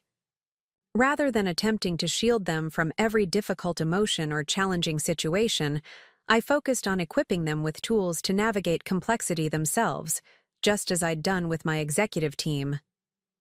Dr. Rivera had described this approach as empowered healing during our sessions, creating conditions for growth rather than trying to manage every aspect of the recovery process. The wisdom of this methodology became increasingly evident as both my children and company demonstrated resilience I couldn't have manufactured through control alone. This philosophy informed my response when Tyler was rejected from his first choice, college, despite exceptional qualifications and compelling essays. Rather than intervening with admissions officers or questioning the decision's fairness, I created space for him to process his disappointment while considering alternatives. "It feels personal," he admitted, uncharacteristically vulnerable in his frustration. "Like everything I worked for didn't matter." "The rejection isn't a referendum on your worth," I reminded him. "It's one institution's decision based on factors you couldn't control. Your achievements remain valuable regardless of their assessment." He nodded, absorbing this perspective. "I know that logically, but it still hurts." "Of course it does," I acknowledged. "Disappointment always does. The question is what you do with that feeling, whether it becomes defining or informative." His thoughtful expression suggested the distinction resonated. "Informative how?" "Maybe it creates space to consider options you might have overlooked," I suggested, "or reveals priorities you hadn't fully recognized before. Sometimes the path we think we want isn't actually the one that best serves who we're becoming." The wisdom I offered wasn't theoretical, but experiential. Lessons learned through my own unexpected journey from betrayal to rebuilding. The career I thought I wanted had been interrupted by marriage and children, then transformed through Evergreen's creation. The family structure I believed would persist had been shattered by Michael's choices, then reconstituted in a different but ultimately healthier configuration. Each disruption had initially appeared catastrophic, but eventually revealed itself as redirective. Not mere obstacles to overcome, but guideposts toward more authentic alignment between values and choices. This perspective didn't minimize real pain or legitimate grief, but at contextual Tyler ultimately received acceptance letters from 3 excellent universities, including one with a specialized environmental engineering program partnered with Evergreen on research initiatives. His decision-making process reflected newfound maturity, evaluating options based on academic alignment rather than prestige or family tradition. "Stanford has the better overall reputation," he acknowledged during a family dinner where we discussed his options. "But Oregon Tech's specialized focus on sustainable infrastructure might better prepare me for the work I actually want to do. Plus," Sophia added practically, "the scholarship package is more substantial, which means less student debt." I listened to their thoughtful analysis with quiet pride. My children had developed financial literacy and values-based decision-making that transcended the materialistic success metrics Michael had emphasized during our marriage. "What matters most is finding the right fit for your goals," I offered. "Rankings and prestige are external validations that may not align with what will actually fulfill you." Tyler nodded, considering. "I think I'm leaning toward Oregon Tech. The smaller department means more direct mentorship opportunities, and their partnership with Evergreen could open doors for practical experience." His reference to Evergreen's research partnership highlighted an unexpected development in our company's evolution. What had begun as a product-focused enterprise had expanded to include knowledge generation and academic collaboration, an aspect of our growth I found particularly meaningful. The research partnership had emerged from an industry conference where Dr. Patel presented Evergreen's filtration innovations. Her former academic colleagues had recognized commercial applications for theoretical models they'd been developing, creating natural synergy for collaborative research. Universities have the theoretical expertise but lack real-world implementation data, Dr. Patel had explained when proposing the partnership. We have practical applications but could benefit from deeper scientific modeling. The combination could accelerate innovation significantly. The resulting collaboration became a competitive advantage unique to Evergreen's approach, differentiating us from both purely academic institutions and commercially focused competitors who lacked research partnerships. More importantly, it institutionalized knowledge development that would survive beyond any individual contributor, including me. This sustainability of innovation paralleled my evolving perspective on personal legacy. As Tyler navigated college decisions, and Sophia entered her junior year of high school with growing clarity about her own interests in environmental policy, I recognized that my most enduring contribution might not be Evergreen itself, but the values it embodied and transmitted to my children, to our employees, to the communities we served. This perspective informed my response when Catherine Lynn approached me with an unexpected proposition during our quarterly partnership review. The Green Path Board is considering acquisitions to strengthen our municipal infrastructure division, she explained, sliding a folder across the conference table. Evergreen tops our strategic target list. I opened the folder to find acquisition, parameters that reflected Evergreen's significant market position, an offer price substantially above Marcus's already impressive valuation, retention packages for key executives, including generous equity in the combined entity, and operational autonomy within GreenPath's larger corporate structure. I'm flattered, I responded carefully, but Evergreen isn't currently positioned for acquisition. Catherine nodded, unsurprised. I anticipated that response, but the opportunity merited presentation. The offer remains open if circumstances change. Her gracious acceptance reflected the mutual respect that characterized our partnership. Rather than pressing or employing negotiation tactics, she acknowledged my position while leaving possibilities open for future consideration. After she departed, I remained in the conference room, studying the acquisition materials with complicated emotions. The offer represented extraordinary financial validation, a purchase price that would create generational wealth for my family while ensuring Evergreen's innovations would benefit from GreenPath's global distribution channels. Yet something fundamental resisted the proposition, beyond mere founder attachment or control issues. Evergreen represented more than commercial success or personal achievement. It embodied values and vision that might be compromised within a larger corporate structure regardless of promised autonomy. I brought the acquisition materials to our next executive team meeting, placing transparency above personal inclination. Catherine Lynn presented this offer yesterday, I explained, distributing copies to the leadership team. I've indicated, Evergreen isn't currently seeking acquisition, but I wanted everyone aware of the opportunity and interested in your perspectives. The team's reactions varied predictably. Marcus analyzed financial implications, noting the premium valuation and potential synergies. Diane raised concerns about cultural preservation within a larger entity. Dr. Patel questioned how research partnerships might be affected by corporate ownership changes. Their thoughtful assessment helped crystallize my own thinking. This isn't a decision I would make unilaterally, I assured them after lengthy discussion. If circumstances suggest acquisition becomes advantageous for Evergreen's mission, we'll evaluate options collaboratively. This approach represented significant evolution in my leadership style. The founder, who had made unilateral decisions based on personal vision, had developed into a CEO who recognized the value of diverse perspectives in strategic assessment. the painful lessons from Michael's betrayal about control, trust, and the limitations of individual judgment had transformed not just my personal relationships, but my professional methodology. This transformation continued manifesting in unexpected ways, including my response when a competitor attempted to recruit Dr. Patel with an impressive compensation package and expanded research budget. Rather than reacting defensively or immediately, countering with financial incentives, I invited her to discuss her professional aspirations openly.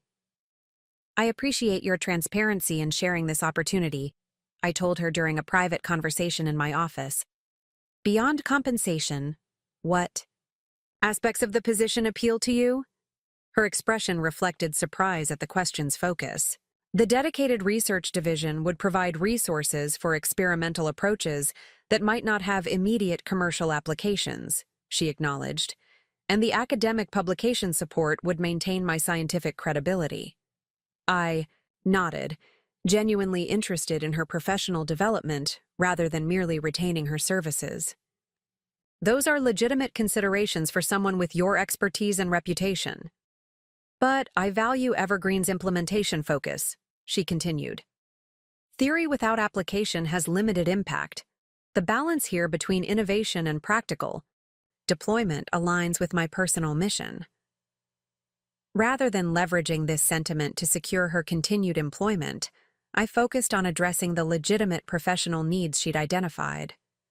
"What if we established a formal research division within Evergreen? Not just our current application-focused development, but dedicated resources for exploratory innovation with appropriate academic partnership?" Her expression shifted from polite resignation to genuine interest. "That would address my primary consideration, but the budget requirements would be substantial." "Present me with a proposal," I invited. "If it advances Evergreen's long-term innovation capacity while supporting your professional development, we'll find appropriate resources." The conversation ended without immediate resolution. She would consider both opportunities and make her decision based on professional alignment rather than loyalty pressure.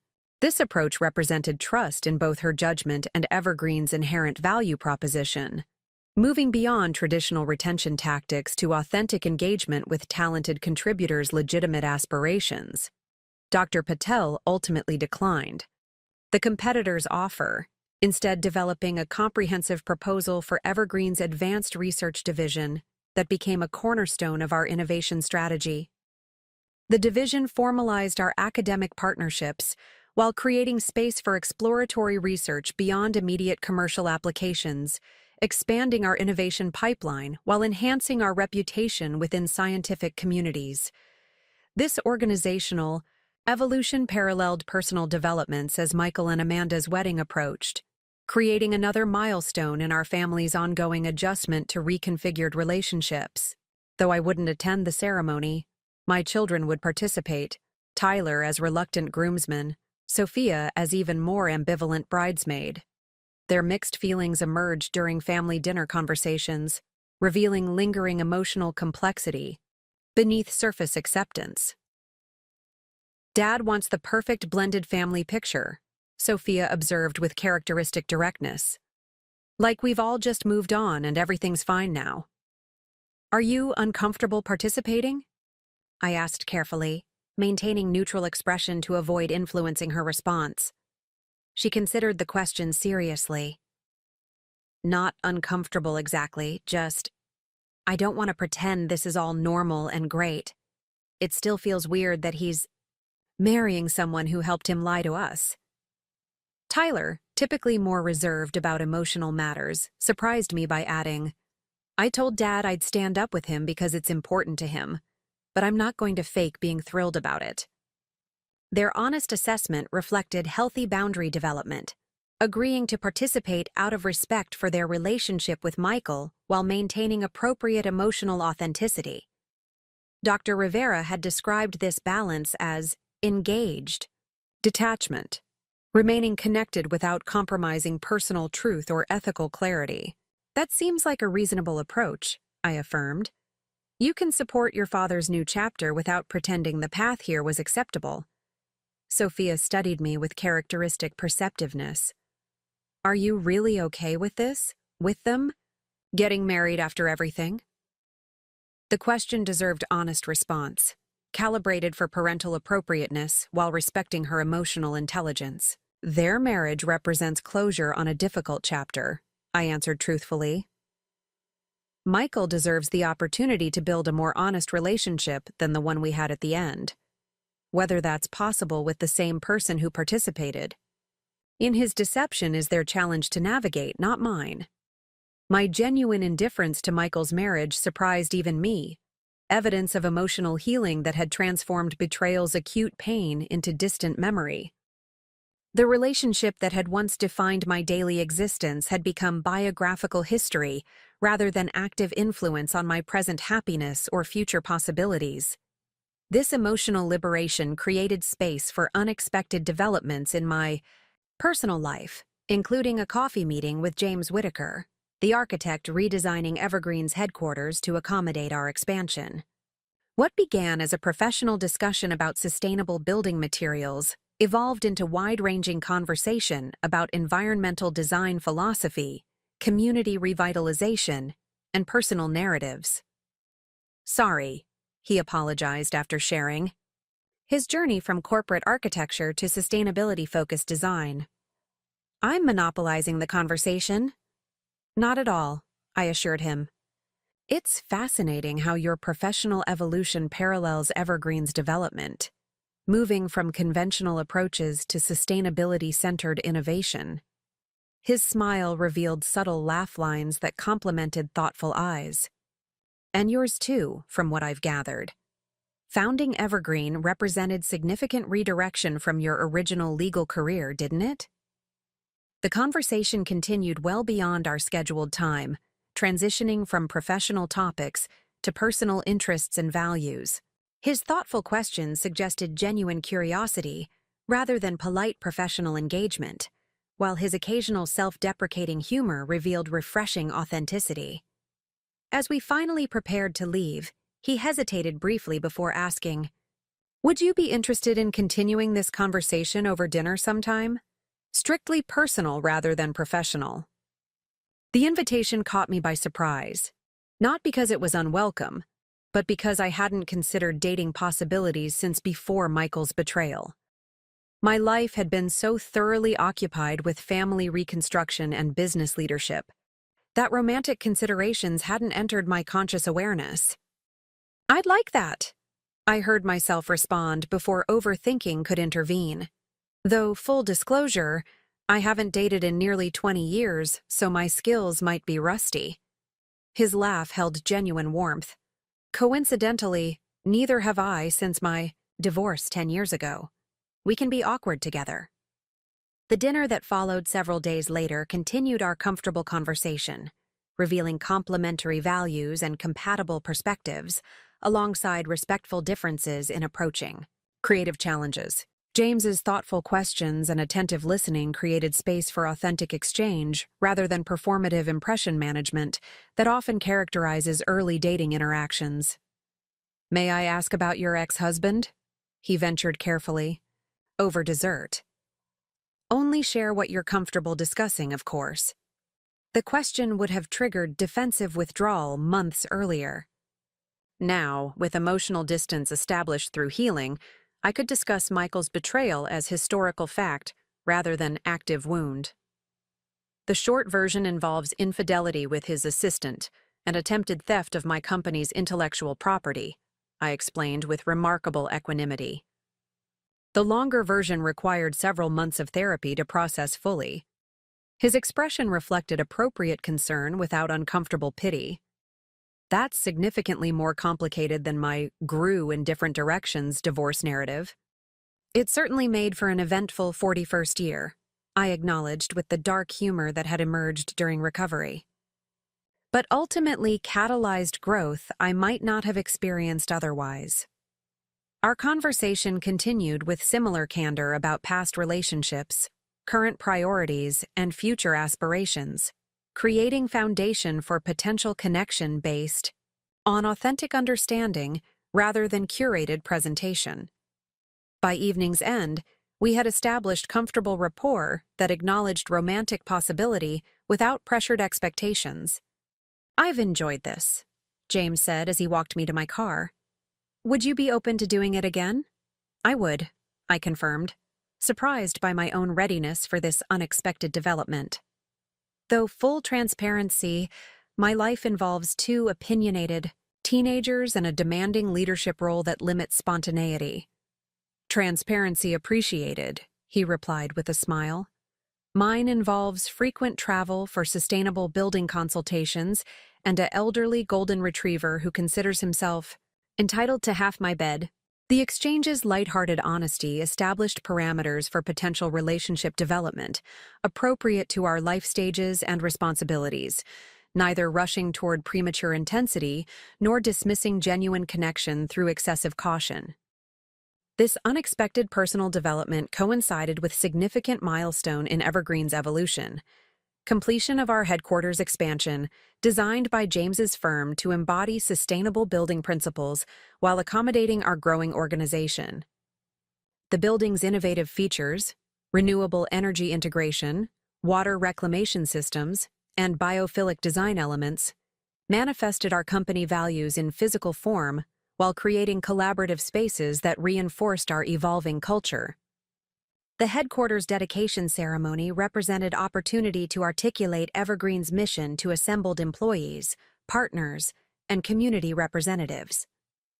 Standing before the gathered audience, I reflected on the journey from garage startup to industry leader, a path marked by challenges overcome and opportunities seized. Evergreen began with a simple question, I told the assembled group. How might we transform water infrastructure from resource depletion to sustainable regeneration? That question has guided our innovation through expanding applications and organizational growth, remaining our North Star as markets and methods evolved. I gestured toward the building behind me, its living walls and solar integration representing physical manifestation of our corporate values. This headquarters embodies our commitment to alignment between stated principles and operational practices. The same filtration technology preserving municipal water resources across the country reclaims rainwater from this roof for internal use. The solar arrays powering our research labs reflect the renewable energy integration we advocate in infrastructure design. The symbolism resonated beyond architectural features to organizational philosophy. Most importantly, this building creates space for collaboration across disciplines and functions, recognizing that our greatest innovations emerge from diverse perspectives focused on shared mission. The solutions we create together will transcend what any individual could develop in isolation. This commitment to collaborative innovation rather than founder-centered control represented my most significant personal evolution as leader. The founder who had once maintained oversight of every operational detail had developed into a CEO who created conditions for distributed leadership and collective creativity, maintaining strategic vision while empowering others to implement through their unique expertise. The dedication ceremony concluded with community reception that highlighted Evergreen's local economic impact and environmental contributions. As I circulated among guests, accepting congratulations and discussing future initiatives, Catherine Lynn approached with thoughtful expression. "Impressive achievement," she observed, gesturing toward the building and assembled community. "You've created something remarkable here, Jennifer." "Thank you," I acknowledged. "The headquarters represents significant milestone in Evergreen's development." "I wasn't referring only to the building," she clarified. "You've established organizational culture and leadership model that transcends typical founder-centered enterprises. That's significantly more challenging than constructing physical infrastructure, impressive as this building certainly is." Her observation highlighted evolution that had occurred gradually through intentional leadership development, rather than dramatic restructuring.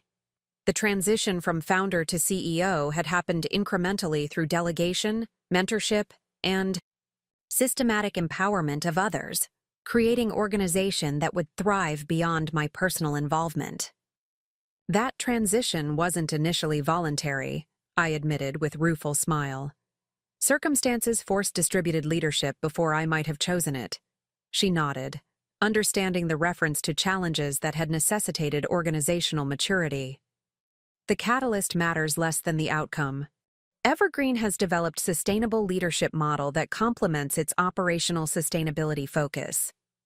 Her assessment crystallized something I'd sensed but not fully articulated: the parallel between Evergreen's environmental mission and its organizational development. Just as our water systems created regenerative cycles rather than depletion models, our leadership approach now fostered renewal through distributed authority rather than concentrated control that would eventually exhaust any individual leader. This perspective informed my approach to subsequent opportunity that emerged unexpectedly through Tyler's university connection.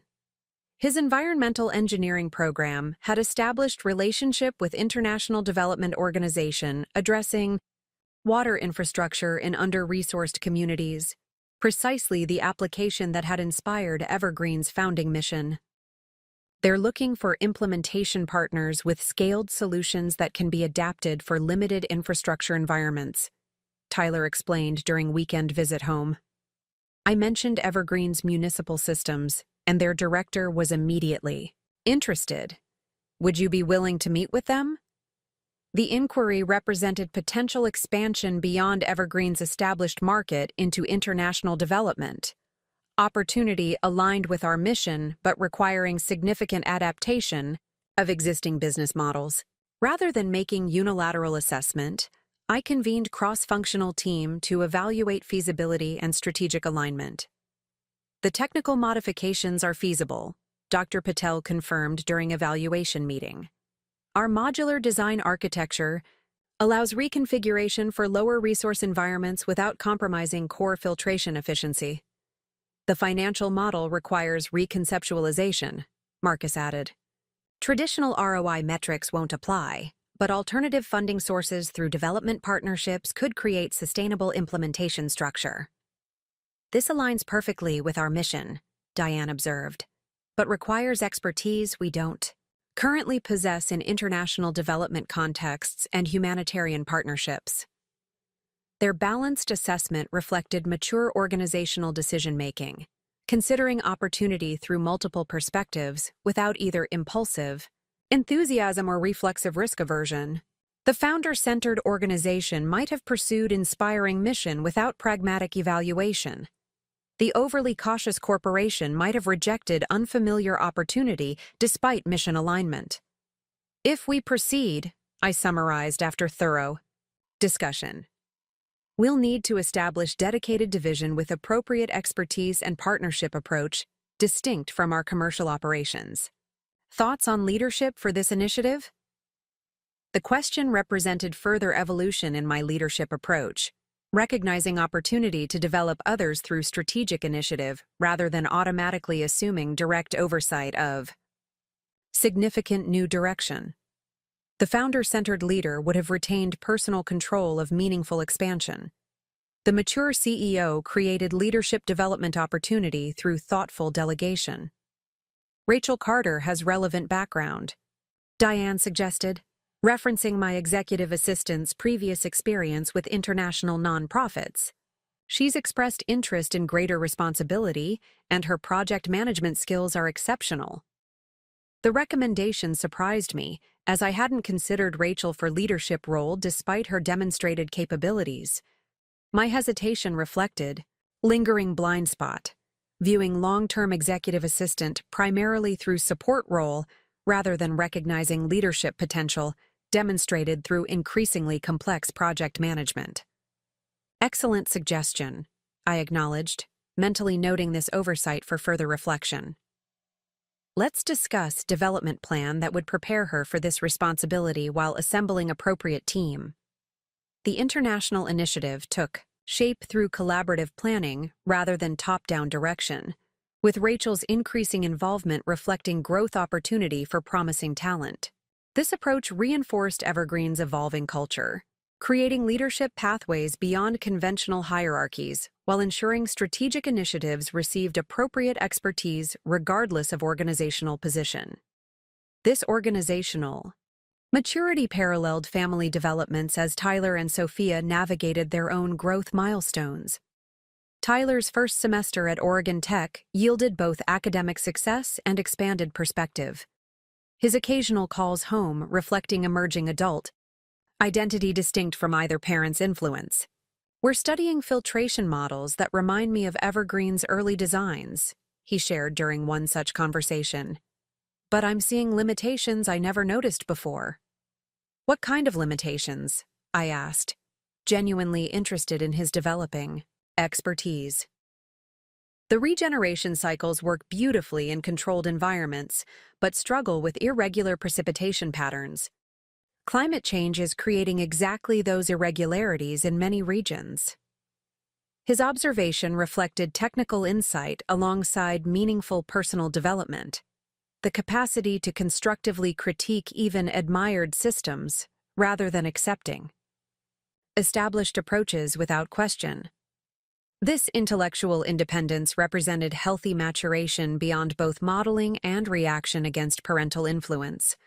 Sophia's development manifested differently as she entered senior year, focused on environmental policy and social justice, interests that complemented Evergreen's mission while establishing her distinct identity. Her college applications targeted programs that combined these interests, reflecting values-based decision-making similar to Tyler's process, but expressing her unique priorities and strengths. "I'm applying to fields Dad would consider impractical," she acknowledged during college planning discussion. "Environmental justice doesn't exactly scream lucrative career path." "Financial security matters," I acknowledged, "but purpose and impact create different kind of wealth. Your father and I prioritized different values, which led to different choices. And different outcomes," she observed pointedly, her expression suggesting deeper understanding of how values alignment affected long-term fulfillment beyond material success. Her insight reflected maturity beyond typical 17-year-old perspective, the capacity to evaluate competing value systems rather than automatically adopting parental frameworks or reactively rejecting them. This discernment had developed through family challenges that forced earlier confrontation with adult complexities than might otherwise have occurred. My children's evolving independence created space for personal reflection about next chapter in my own development. With Evergreen's leadership structure maturing and family reconfiguration stabilizing, questions about future direction emerged with increasing frequency. What would leadership look like once both children were in college? How might my role at Evergreen evolve as organizational maturity reduced necessity for founder-centered authority? What personal aspirations remained unexplored amid responsibilities to others? These questions surfaced during conversation with James, whose increasing presence in my life created context for authentic reflection without pressure for dramatic change. Our relationship had developed gradually over months, establishing comfortable connection characterized by mutual respect and genuine curiosity rather than romantic intensity or domestic integration. "You've mentioned potential board roles with environmental organizations," he noted during weekend hike in Forest Park. "Is that direction you're considering more seriously?" The question invited reflection without presumption, creating space to articulate emerging possibilities. "I'm exploring how my experience might contribute beyond Evergreen specifically," I acknowledged. "The company has developed sustainable leadership model that doesn't require my daily operational involvement, which creates options I hadn't previously considered." "Like what?" he asked, genuine interest evident in his expression. "Policy advocacy addressing infrastructure investment at federal level. Advisory roles with environmental startups needing mentorship through growth stages. Perhaps writing about sustainable business models that balance profit with environmental impact. All building on what you've created while extending into new applications," he observed thoughtfully. "Similar to Evergreen's technical evolution from residential to municipal systems." His insight highlighted pattern I hadn't fully recognized. the transfer of established expertise into expanded contexts rather than fundamental redirection. Just as Evergreen had maintained core filtration technology while adapting implementation, for diverse applications, my leadership approach could apply across varying contexts while maintaining consistent values and methodologies. This conversation continued intermittently over subsequent weeks, creating framework for intentional planning, rather than reactive response to circumstances. Unlike earlier life transitions triggered by external events, marriage, motherhood, Michael's betrayal, this evolution emerged from internally directed reflection about purposeful next chapter. The deliberate nature of this planning process represented significant personal growth from reactive patterns that had characterized earlier life stages. The young lawyer who had subordinated career aspirations to support Michael's professional advancement had evolved into mature leader intentionally designing future aligned with personal values and professional strengths. This evolution manifested practically through systematic leadership transition at Evergreen, creating gradually increasing autonomy for executive team while shifting my focus towards strategic initiatives and external relationships. Rather than abrupt departure or continued hands-on management, this approach established sustainable transition, honoring both founder contribution and organizational development beyond individual leadership. The executive team is ready for expanded authority, I explained during board presentation outlining transition plan. My role will gradually shift towards strategic guidance and external representation rather than daily operational oversight. This evolution ensures continuity while creating space for next-generation leadership development. The board's response reflected confidence in both transition approach and organizational readiness, approving structured implementation timeline with appropriate milestones and accountability measures. Unlike traumatic transitions triggered by founder departure or external disruption, this planned evolution honored institutional knowledge while embracing leadership renewal. This professional transition paralleled personal developments as James and I discussed potential relationship evolution with characteristic thoughtfulness. Rather than rushing toward conventional milestones like cohabitation or marriage, we considered authentic relationship model appropriate to our life stages and existing commitments. I'm not interested in recreating traditional domestic partnership, I acknowledged during weekend getaway to Oregon coast. My independence matters after years of compromising personal identity within marriage. Completely understood, he replied, without defensiveness. I value my autonomy too, after adapting to solitary routines that work for my life. Perhaps we design relationship that honors both independence and connection rather than following prescribed model. His willingness to consider unconventional approach reflected shared values around authenticity and intentional choice rather than automatic adoption of social expectations. The relationship that emerged from these discussions maintained separate residences while establishing meaningful integration through regular time together, shared experiences, and mutual support for individual goals alongside collective activities. This thoughtfully constructed connection represented perfect metaphor for broader life philosophy that had emerged through challenging journey. Intentional design based on authentic values rather than external expectations or reactive patterns. The same principles that guided Evergreen's sustainable water systems, regenerative cycles, balanced resource exchange, adaptability within core integrity, now informed personal and professional choices across contexts. The anniversary dinner, that had revealed Michael's betrayal and Amanda's participation, had initially appeared catastrophic. The destruction of family structure and potential devastation of business I'd built. Yet the systematic response to that crisis had catalyzed transformation more valuable than what had been threatened. Organizational maturity beyond founder dependence, family relationships based on authentic connection rather than obligatory, roles, and personal identity grounded in intrinsic worth rather than external validation. This perspective crystallized during Evergreen's 5th annual Sustainability Summit, where industry leaders gathered to discuss environmental innovation and implementation challenges. Standing at podium to deliver opening remarks, I surveyed assembled audience representing journey from isolated startup to industry influence, partners, competitors, policy advocates, and academic collaborators united by shared commitment to environmental impact through practical innovation. Sustainable systems require both resilience and adaptability, I began, the principle applying equally to organizational development and personal growth. The capacity to maintain core integrity while evolving in response to changing conditions. The balance between preservation and transformation that characterizes truly regenerative models. The audience's engaged attention reflected recognition of truth that transcended technical application to broader philosophy.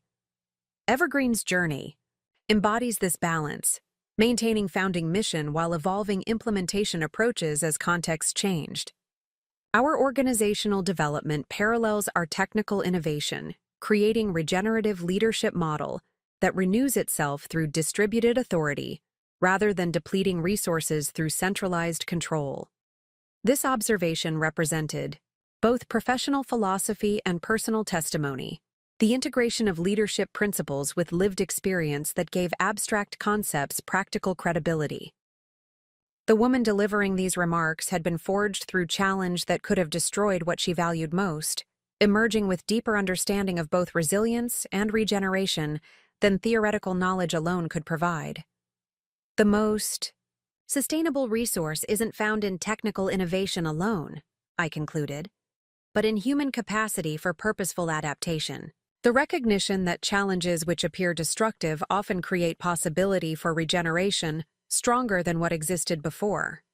The understanding that intentional response to disruption determines whether change becomes devastating or transformative.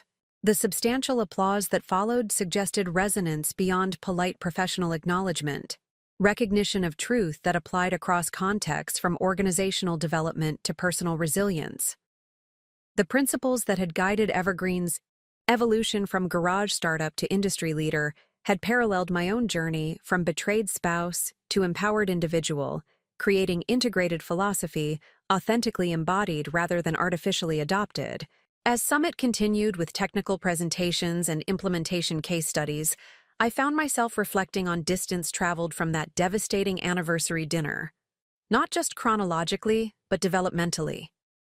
The woman whose husband and his mistress had demanded half of her business.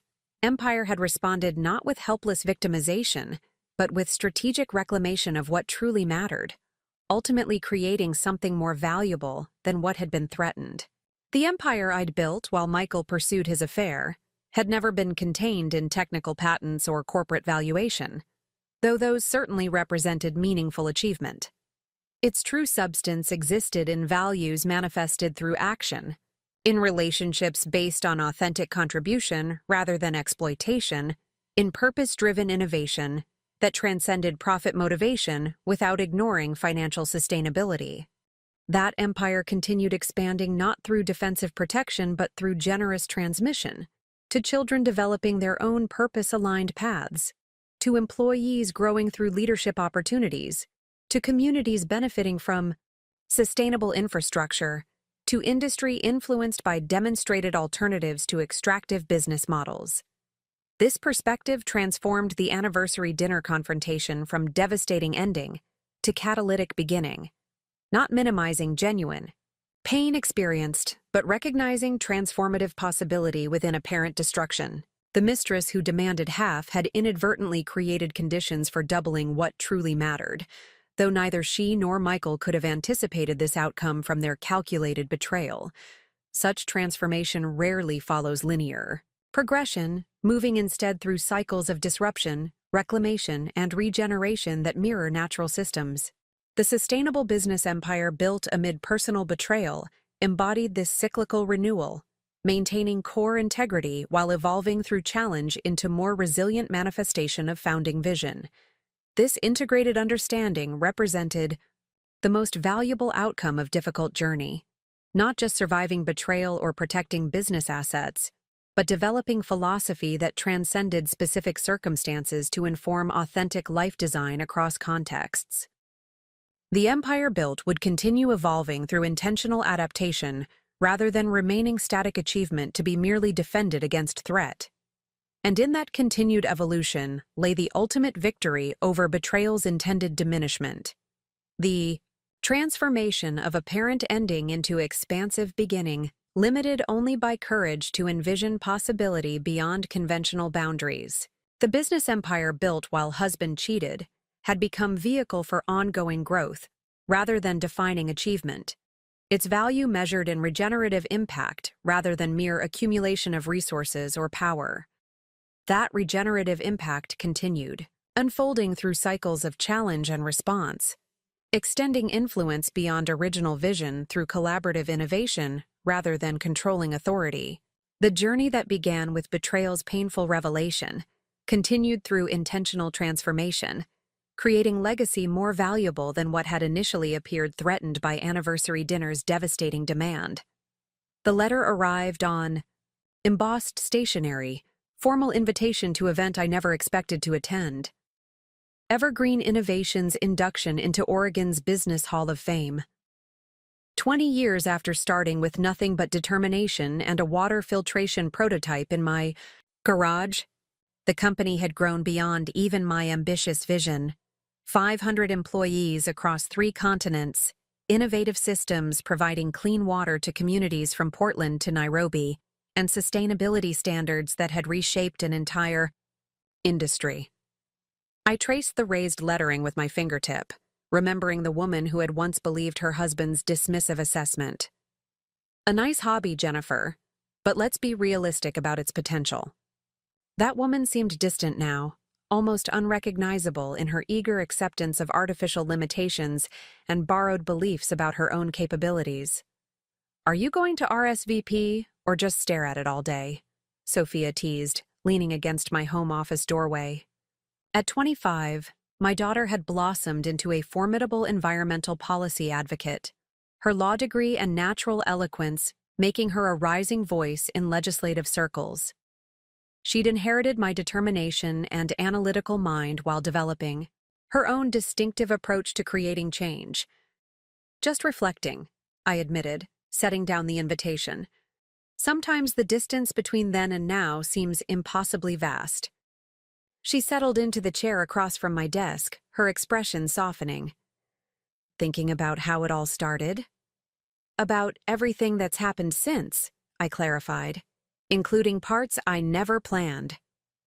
Her knowing smile acknowledged the understatement. None of us had planned the seismic disruption of Michael's betrayal, or the subsequent reinvention it had necessitated. Yet looking back, those painful events had ultimately catalyzed greater authenticity and purpose than the comfortable illusion they'd shattered. "Will you invite James to the ceremony?" she asked, referencing my partner of 5 years. Our relationship had evolved into something neither of us had initially envisioned. Not the traditional marriage I'd known with Michael, but something more intentionally designed to honor both connection and independence. "Of course," I replied, "along with you and Tyler, if his research schedule allows." My son had followed his environmental engineering degree with doctoral studies focused on water infrastructure resilience in climate-stressed regions. His research now informed Evergreen's international division, the same division Rachel Carter had built from concept into thriving operation, proving Diane's instinct about her leadership potential had been prescient. "Tyler's already booked his flight," Sophia revealed.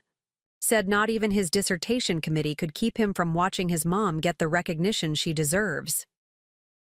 The matter-of-fact support from my children still occasionally caught me by surprise, their unquestioning confidence in my capabilities, contrasting sharply with Michael's subtle undermining that had once seemed like practical guidance rather than limitation.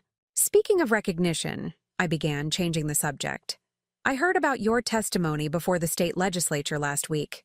The video is making quite an impression online." Sophia's impassioned argument for strengthening environmental protection standards had indeed gone viral, her articulate dismantling of industry objections capturing attention beyond policy circles.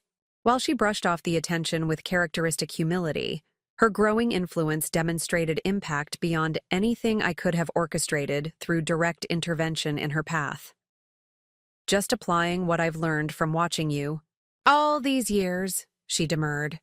Speaking truth to power while offering practical solutions. Her assessment highlighted the unintentional legacy that had emerged through lived example rather than deliberate instruction. Values demonstrated through consistent action during both triumph and adversity. The most meaningful inheritance I'd provided my children wasn't financial security or professional connections, but witnessing resilient response to challenges that might have broken someone with less developed core identity. This perspective informed my approach to the acceptance speech now taking shape in notes scattered across my desk. Beyond acknowledging Evergreen's commercial success, I wanted to articulate the philosophy that had guided its evolution. Principles. Discovered through experience, rather than adopted from business theory. Any advice for my remarks? I asked Sophia, respecting her communication expertise.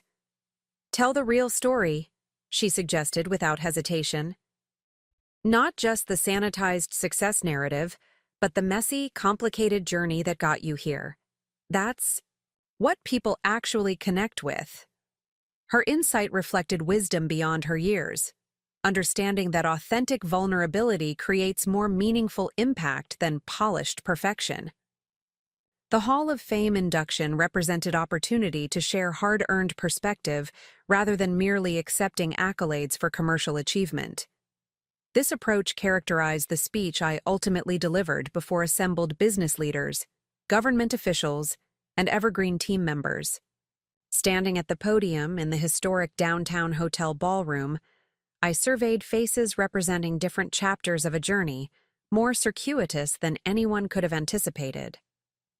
Conventional business narratives focus on strategic brilliance and visionary leadership, I began, setting aside prepared remarks for more authentic communication. The mythology of the founder who perfectly anticipated market evolution and flawlessly executed expansion plans. My experience suggests a different reality, one where unexpected disruption often catalyzes more meaningful growth than careful planning alone could generate. The audience's attention sharpened, recognizing departure from standard acceptance platitudes toward something more substantive. 20 years ago, Evergreen began with straightforward mission, creating residential, water filtration systems that balanced sustainability with practical performance. That mission expanded through opportunities I neither predicted nor initially welcomed, challenges that forced adaptation beyond comfortable limitations. Without mentioning Michael specifically, I acknowledged the personal crisis that had necessitated evolution beyond founder-centered leadership. Circumstances required developing organizational structure not dependent on any individual's direct control, distributed authority that ultimately created more resilient enterprise than centralized management could sustain. From front row, James offered encouraging smile, understanding the diplomatic reference to transformation catalyzed through betrayal's painful disruption.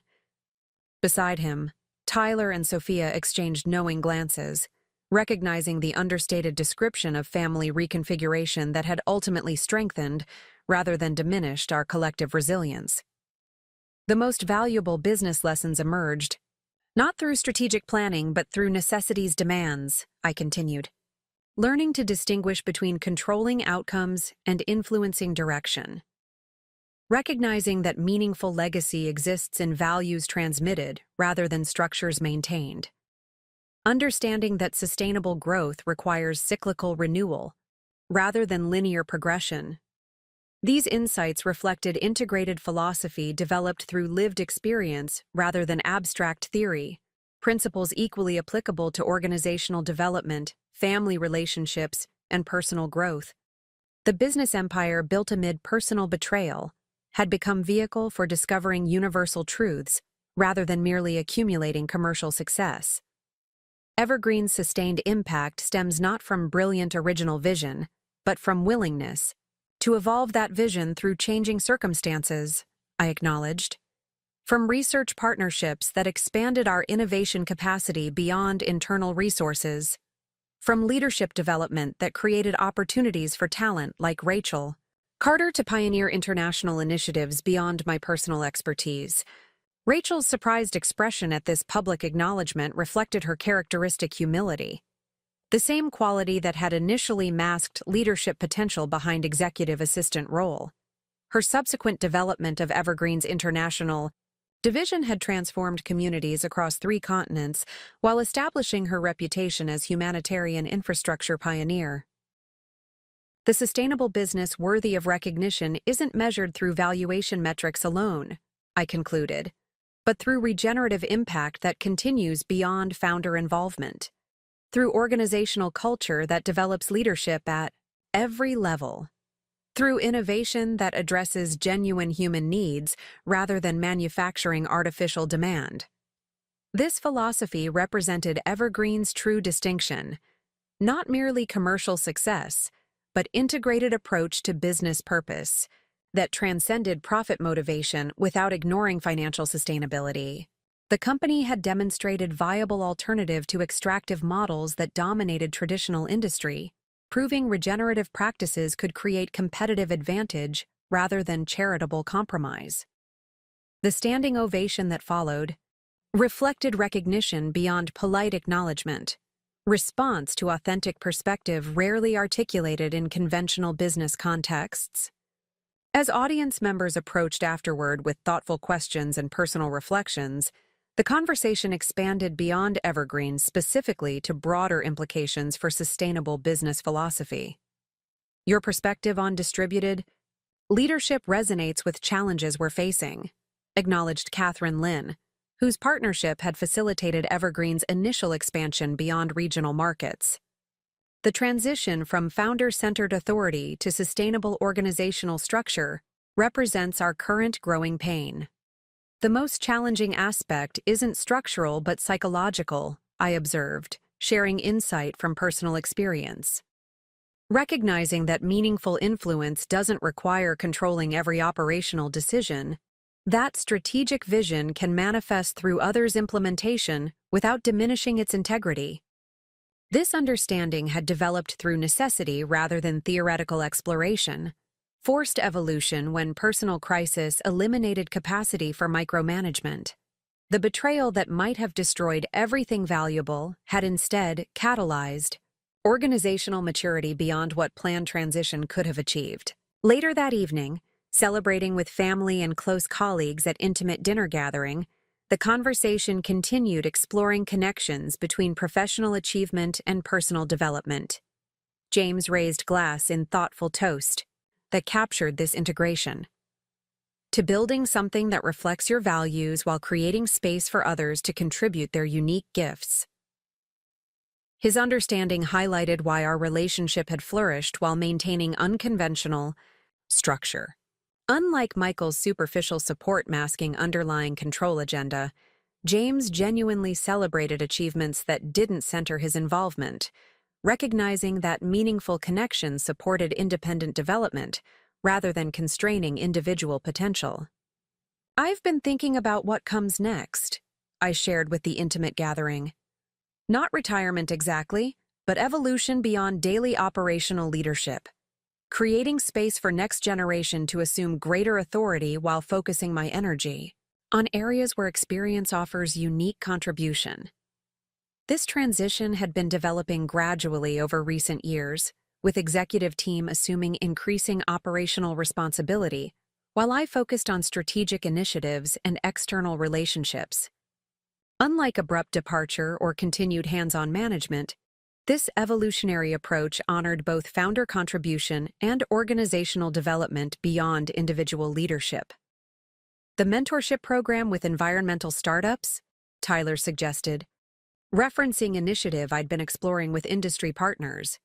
Among other possibilities, I confirmed, including that sustainable housing development James and I have been discussing, integrating Evergreen's water systems with his architectural approach to create demonstration community. The project represented potential evolution beyond Evergreen. Specifically, applying established expertise to new context while continuing mission-aligned impact. This approach characterized thoughtful transition rather than retirement or reinvention, building on accumulated wisdom while exploring fresh applications. As conversation continued exploring potential directions, I found myself reflecting on distance traveled from devastating anniversary dinner, where Michael and Amanda had demanded half of everything I'd built. What had initially appeared catastrophic, disruption had ultimately catalyzed more meaningful expansion than comfortable stability could have generated. The business empire threatened by their betrayal had not merely survived but thrived through trauma-induced transformation, evolving beyond vulnerable founder dependence into resilient enterprise with distributed leadership and regenerative impact. The family structure they had carelessly fractured had reconstituted into more authentic connections based on shared values rather than obligatory roles. Most significantly, the woman they had underestimated had discovered capacities beyond what comfortable circumstances might have revealed, developing integrated philosophy that transcended specific business application to inform authentic life. Design across contexts. The empire built while husband cheated had ultimately created foundation for ongoing evolution rather than static achievement requiring defensive protection. This perspective transformed the anniversary dinner confrontation from devastating ending to catalytic beginning, not minimizing genuine pain experienced, but recognizing transformative possibility within apparent destruction. The mistress who demanded half had inadvertently created conditions for doubling what truly mattered, though neither she nor Michael could have anticipated this outcome from their calculated betrayal. Such transformation rarely follows linear progression, moving, instead, through cycles of disruption, reclamation, and regeneration that mirror natural systems. The sustainable business empire built amid personal betrayal embodied this cyclical renewal, maintaining core integrity while evolving through challenge into more resilient manifestation of founding vision. This understanding represented the most valuable outcome of difficult journey, not just surviving betrayal or protecting business assets, but developing philosophy that informed authentic life design through intentional choice rather than reactive response or external expectation.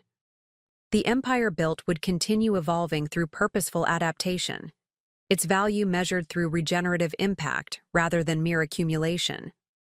As evening concluded with warm embraces and plans for future gatherings, I recognized the quiet contentment that had gradually replaced anxious achievement orientation once driving my efforts. The woman who had once defined success through external validation had evolved into someone who recognized intrinsic worth independent of others. Assessment: maintaining ambitious standards while releasing attachment to specific outcomes. This internal transformation represented the most meaningful aspect of journey catalyzed through betrayal's painful revelation. Not just rebuilding external circumstances, but discovering authentic identity beyond roles and relationships that had previously defined self-perception. The business empire built while husband cheated had ultimately facilitated personal reclamation more valuable than commercial success alone.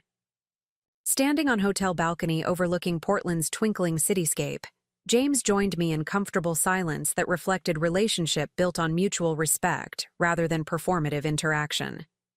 "Proud of you," he offered simply, understanding significance beyond evening's formal recognition. "I'm proud of what we've all built," I corrected, acknowledging collective achievement rather than individual accomplishment. "Evergreen as it exists today represents contributions beyond anything I could have created alone." This perspective reflected fundamental truth discovered through challenging journey. The most sustainable achievements transcend individual effort to create regenerative impact, maintained through distributed contribution rather than centralized control. The empire built amid betrayal had ultimately demonstrated this principle through organizational evolution that paralleled personal transformation. In that alignment between professional philosophy and personal experience lay the integrated wisdom that represented true legacy beyond specific commercial achievement. understanding that continued to inform intentional choices across contexts while creating foundation for ongoing evolution, limited only by courage to envision possibility beyond conventional boundaries. Up next, you've got two more standout stories, right on your screen. If this one hit the mark, you won't want to pass these up. Just click and check them out.